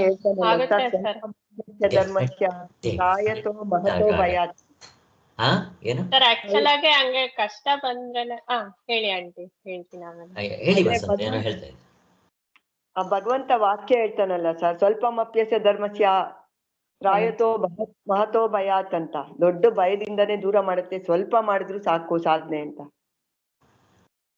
ಅದೇ, ಅಲ್ಲಿಗೆ ನೀವು ಎಷ್ಟೆಷ್ಟು ಸಾಧನೆ ಮಾಡ್ತೀರೋ ಅಷ್ಟಷ್ಟು ನಿಮಗೆ ಬೆನಿಫಿಟ್ ಗ್ಯಾರಂಟಿ. ನೋಡ್ಕೊಳ್ರಿ, ನೀವೇ ನೋಡ್ಕೊಳ್ರಿ, ಕಾಸು ತಕ್ಕಂತೆ ಕಜ್ಜಾಯ ಗ್ಯಾರಂಟಿ. ಪೂರ್ತಿ ಮುಕ್ತರಾಗೋವರೆಗೂ ಕಾಯ್ಕೋಬೇಡ್ರಿ. ಇದು ನೀವು ಎಷ್ಟೆಷ್ಟು ಒಳ್ಳೆ ಸಂಸ್ಕಾರ ಬೆಳೆಸ್ಕೊಂತೀರೋ ಅಷ್ಟಷ್ಟು ನಿಮಗೆ ಸುಖ, ನೆಮ್ಮದಿ, ತೃಪ್ತಿ ನಿಮ್ದಾಗಕ್ಕೆ ಶುರುವಾಗತ್ತೆ. ಮತ್ತಿನ್ನೇನಿದೆ, ಅಷ್ಟು ದುಃಖ ಕಡಿಮೆ ಆಗಕ್ಕೆ ಶುರುವಾಗತ್ತೆ. ದಿವ್ಯಾ ಅವ್ರೇನೋ ಹೇಳ್ತಾ ಇದ್ರಿ, ಹೇಳಿಮ್ಮ. ಆಕ್ಚುಲ್ ಆಗಿ ಹಂಗ್ ಕಷ್ಟ ಬಂದಾಗ್ಲೇ ಗೊತ್ತಾಗದ್ ನಿಜವಾಗ್ಲೂ ಸಾಧನೆ ಮಾಡಿರೋದ್ ಯಾರು, ಬರೀ ಬುಕ್ಕಲ್ಲಿ ಓದಿರೋದ್ ಯಾರು. ಕರೆಕ್ಟ್ ಕರೆಕ್ಟ್, ನಿಜ. ಇದು ತಗೋಬೇಕಿದು, ನಾವ್ ಹಿಂಗ್ ತಗೋಬೇಕು. ಎಷ್ಟೋ ಗುರುಗಳು ಕೂಡ ಓದಿ ಅರ್ಥ ಮಾಡ್ಕೊಂಡ್ ಹೇಳ್ತಾರೆ, ಬಟ್ ಅವರೇ ಆಚರಣೆ ಅನ್ನೋದು ತುಂಬಾ ಕಡಿಮೆ ನಮ್ಗೆ ಜನಕ್ಕೆ. ಆಕ್ಚುಲ್ ಆಗಿ ಬರೀ ಬಾಯಿ ಮಾತಷ್ಟೇ, ಬರೀ ಬಾಯಿ ಮಾತಿರುತ್ತೆ. ಅದಕ್ಕೆ ನಾವು ಮುಕ್ತರಾದ್ವಿ ಅಂತಂದ್ರೆ ಅದ್ರ ಕಥೆನೇ ಬೇರೆ. ಹಾಗೆ ಸೊ ಒಟ್ಟಿನಲ್ಲಿ ನೀವು ಎಷ್ಟೆಷ್ಟು ನಿಜವಾದ ಸಾಧನೆ, ಸುಮ್ಮನೆ ಏನೋ ಬುಕ್ಕಿಶ್ ನಾಲೆಡ್ಜ್ ಮಾಡಿಕೊಂಡು ಏನೋ ಕಾಟಾಚಾರಕ್ಕೆ ನಾವು ಹೇಳಿಕೊಂಡ ಕಡೆ ಎಷ್ಟೊಂದು ಜನ ಬೇಕಾದಷ್ಟು ಪಂಡಿತರು, ಸಂಸ್ಕೃತ್ ಗೊತ್ತಿರುತ್ತೆ, ಅವ್ರಿಗೆ ಬೇಕಾದಷ್ಟು ಆಶ್ರಮಗಳಿರುತ್ತೆ, ಶಿಷ್ಯರು ಇರ್ತಾರೆ, ಏನಿರ್ತಾರೆ, ಒಳಗಡೆ ಕೊರ್ತಾ ಇರ್ತಾರೆ. ಯಾರಿಗೆ ಬೇಕಿದ್ರು ಮೇಲ್ಗಡೆ ಗುರು ಅಂತ ಅನ್ಸ್ಕೊಂಡು ಪಾದ ಪೂಜೆ ಮಾಡಿಸ್ಕೊಂಡು ಏನು ಬೇಕಾದ್ರೂ ಮಾಡಿಸ್ಕೊಂಡು ಕಟ್ಕೊಂಡು ಏನಾಗಬೇಕಂಥದ್ದು ಅಂತ ನಾನು ಹೇಳೋದು. ನಿಜವಾಗ್ಲೂ ಉಪಯೋಗ ಇಲ್ಲ. ಕರೆಕ್ಟಾಗಿ ಸಾಧನೆ ಮಾಡಿಕೊಂಡು ನಮಗೆ ಎಷ್ಟೊಂದು ಉಪಯೋಗ ಆಗಕ್ಕೆ ಶುರುವಾಗುತ್ತೆ. ಇದು ಅವರವರಿಗೆ ಗೊತ್ತಾಗುತ್ತೆ, ಮಾಡ್ತಾ ಇದ್ದರೆ ಗೊತ್ತಾಗುತ್ತೆ. ಇದಂತೂ ಗ್ಯಾರಂಟಿ. ಈಗ ನೀವು ತಮೋಗುಣದಲ್ಲಿರೋವನಿಗೂ, ರಜೋಗುಣದಲ್ಲಿರೋವನಿಗೂ, ಸತ್ವಗುಣದಲ್ಲಿರೋವನಿಗೂ ಸುಖದಲ್ಲಿ, ಆನಂದದಲ್ಲಿ, ತೃಪ್ತಿಯಲ್ಲಿ, ಕಷ್ಟದಲ್ಲಿ ವ್ಯತ್ಯಾಸ ಇಲ್ವಾ ಹೇಳಿ? ಮುಕ್ತನ ಪಕ್ಕಕ್ಕೆ ಎತ್ತಿಟ್ಬಿಡ್ರಿ, ಇದೆಯೋ ಇಲ್ವೋ? ಇದೆ ಅಲ್ವಾ? ಎಷ್ಟು ವ್ಯತ್ಯಾಸ ಇದೆ. ರಜೋಗುಣದವನ್ನು ಸತ್ವಗುಣದವನ್ನು ತಗೊಳ್ರಿ, ವ್ಯತ್ಯಾಸ ನೋಡ್ರಿ, ಗೊತ್ತಾಗುತ್ತೆ ಅಲ್ವಾ? ಹಾಗೆ ಅಲ್ಲಿಗೆ ಗುಣಾತೀತನ ತಗೊಂಡ್ರೆ ಹೆಂಗಿರ್ಬೇಕು ಅವರು. ಆದ್ದರಿಂದ ಇದ್ದೇ ಇರುತ್ತೆ ಡೆಫಿನೆಟ್, ಅದರ ಗಂಧ, ಅದರ ಬೆಲೆ ಇದ್ದೇ ಇರುತ್ತೆ ಅನ್ನೋದಕ್ಕೋಸ್ಕರ ಅದಕ್ಕೆ ನಾವು ಒಳ್ಳೆ ಸಂಸ್ಕಾರ ಬೆಳೆಸ್ಕೋಬೇಕು. ಇನ್ನು ನಮಗೆ ಸಮಯ ಇಲ್ಲ, ನಮ್ಮದು ಇಲ್ಲಿವರೆಗೂ ಕಾಲ ಕಳೆದ್ಬಿಟ್ಟಿದ್ದೀವಿ. ಇನ್ನು ನಾವು ಬುದ್ಧಿವಂತರಾದರೆ ಆದಷ್ಟು ಒಳ್ಳೆ ಸಂಸ್ಕಾರ ಬೆಳೆಸ್ಕೊಳ್ಳೋದಕ್ಕೆ ಪ್ರಯತ್ನ ಮಾಡಬೇಕು. ಸ್ವಲ್ಪ ಮೌನ ದಿನಕ್ಕೆ, ರಾಮಕೃಷ್ಣ ಪರಮಹಂಸರು ಹೇಳ್ತಾರೆ, ಈಗ ಅಲ್ಲಿ ಹೋಗ್ತೀವಲ್ಲ, ಹೋದರೆ 1-2 ಗಂಟೆ ಮೌನ ಮಾಡೋಣ, ಆ ಥರ ಮಾಡೋಣ. ಮೌನ, ಏನು ಮಾತಾಡೋಂಗಿಲ್ಲ, ಏನು ಮಾಡೋಂಗಿಲ್ಲ, ಆದರೆ ಅಲ್ಲಿ ಏನು ಯೋಚನೆನೂ ಮಾಡಬಾರ್ದು. ಅದು ಕಷ್ಟ ಇರಲಿ, ಅಟ್ಲೀಸ್ಟ್ ಈ ವಾಕ್ ತಡೆಯೋಣ ಅಂತ ಹೀಗೆಲ್ಲ ಮಾಡ್ತಾ ಬರೋಣ. ಆದ್ದರಿಂದ ಸೊ ಅಲ್ಲಿಗೆ ಜೀವನ ಬ್ರಹ್ಮವೇ ವಾಕ್ಯಕ್ಕೆ ಇದೇ ಅಭಿಪ್ರಾಯ ಅಂತ.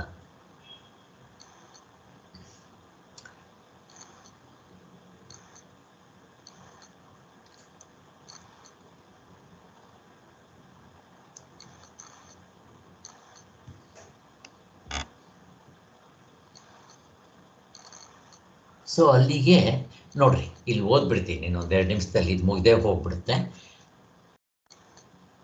ಇದನ್ನು ನಾವು ಮಾಡಲೇ ಇಲ್ಲ. ಮಿಕ್ಕ ಜೀವರಂತೆ ನಾನು ಜೀವನೆಂದು ತಿಳಿಯುವುದು ಎಚ್ಚರದ ದೃಷ್ಟಿಯಿಂದಲೇ ಆಗಿರುತ್ತೆ. ಆದರೆ ಜೀವರುಗಳು ಅನೇಕರು ಎಂದು ನಾವು ತಿಳಿಯುವಾಗ ಜೀವ ಶಬ್ದಕ್ಕೆ ಅರ್ಥವೇನು ಅನ್ನೋದು. ಜೀವ ಎಂದರೆ ನಾನು ಎಂಬುದು ಅರ್ಥವಾದರೆ ನಾನು ಎಂಬುದು ಅನೇಕವಾಗಲಾರದು. ಸ್ವಾಮಿಗಳಿಗೆ ತೊಗೊಂಬರ್ತಾರೆ, ಎಷ್ಟು ಚೆನ್ನಾಗಿ ತೊಗೊಂಬರ್ತಾರೆ. ಇಲ್ಲಿ ಆ ಪ್ಯಾರ ನಾವು ಓದಲಿಲ್ಲ, ಇಲ್ಲಿವರೆಗೂ ನಾವು ಹೊರಗಡೆ ವಿಚಾರ ಮಾಡಿದ್ವಿ. ಸೊ ಇದನ್ನು ನಾವು ಕುರಿತು ಸ್ವಲ್ಪ ಚಿಂತನೆ ಮಾಡಿದ್ರೆ, ನಾವು ಮಾಡಲಿಲ್ಲ, ನಾಳೆ ಮಾಡೋಣ ಬಿಡಿ. ನಾಳೆ ಮಾಡಿದ್ರೆ ಇನ್ನೂ ಚೆನ್ನಾಗಿ ಅರ್ಥ ಆಗುತ್ತೆ. ಸೊ ನಾಳೆ ಕೂಡ ಆಮೇಲೆ ಎಲ್ರೂ ಒಂದು ಪ್ರಶ್ನೆ ಕೇಳಬೇಕು ಅಂತಿದ್ದೆ. ನಾವು 4:15 ಮಾಡೋ ಬದಲು 5 ಗಂಟೆಗೆ ಮಾಡಿದ್ರೆ 6:15ವರೆಗೂ ಇಲ್ಲಿ ನೀವು 3 ಜನಕ್ಕೂ ಆಗುತ್ತಾ? ಆಗುತ್ತೆ ಸರ್, ನನಗಾಗುತ್ತೆ ಸರ್. ನಿಮ್ಗಾಗುತ್ತೆ? ಶ್ರೀಧರ್ ಅವರೇ ನಿಮ್ಗೆ?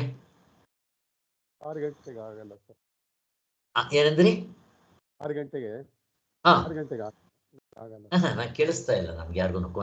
ಕೊನೆಯದೇನು?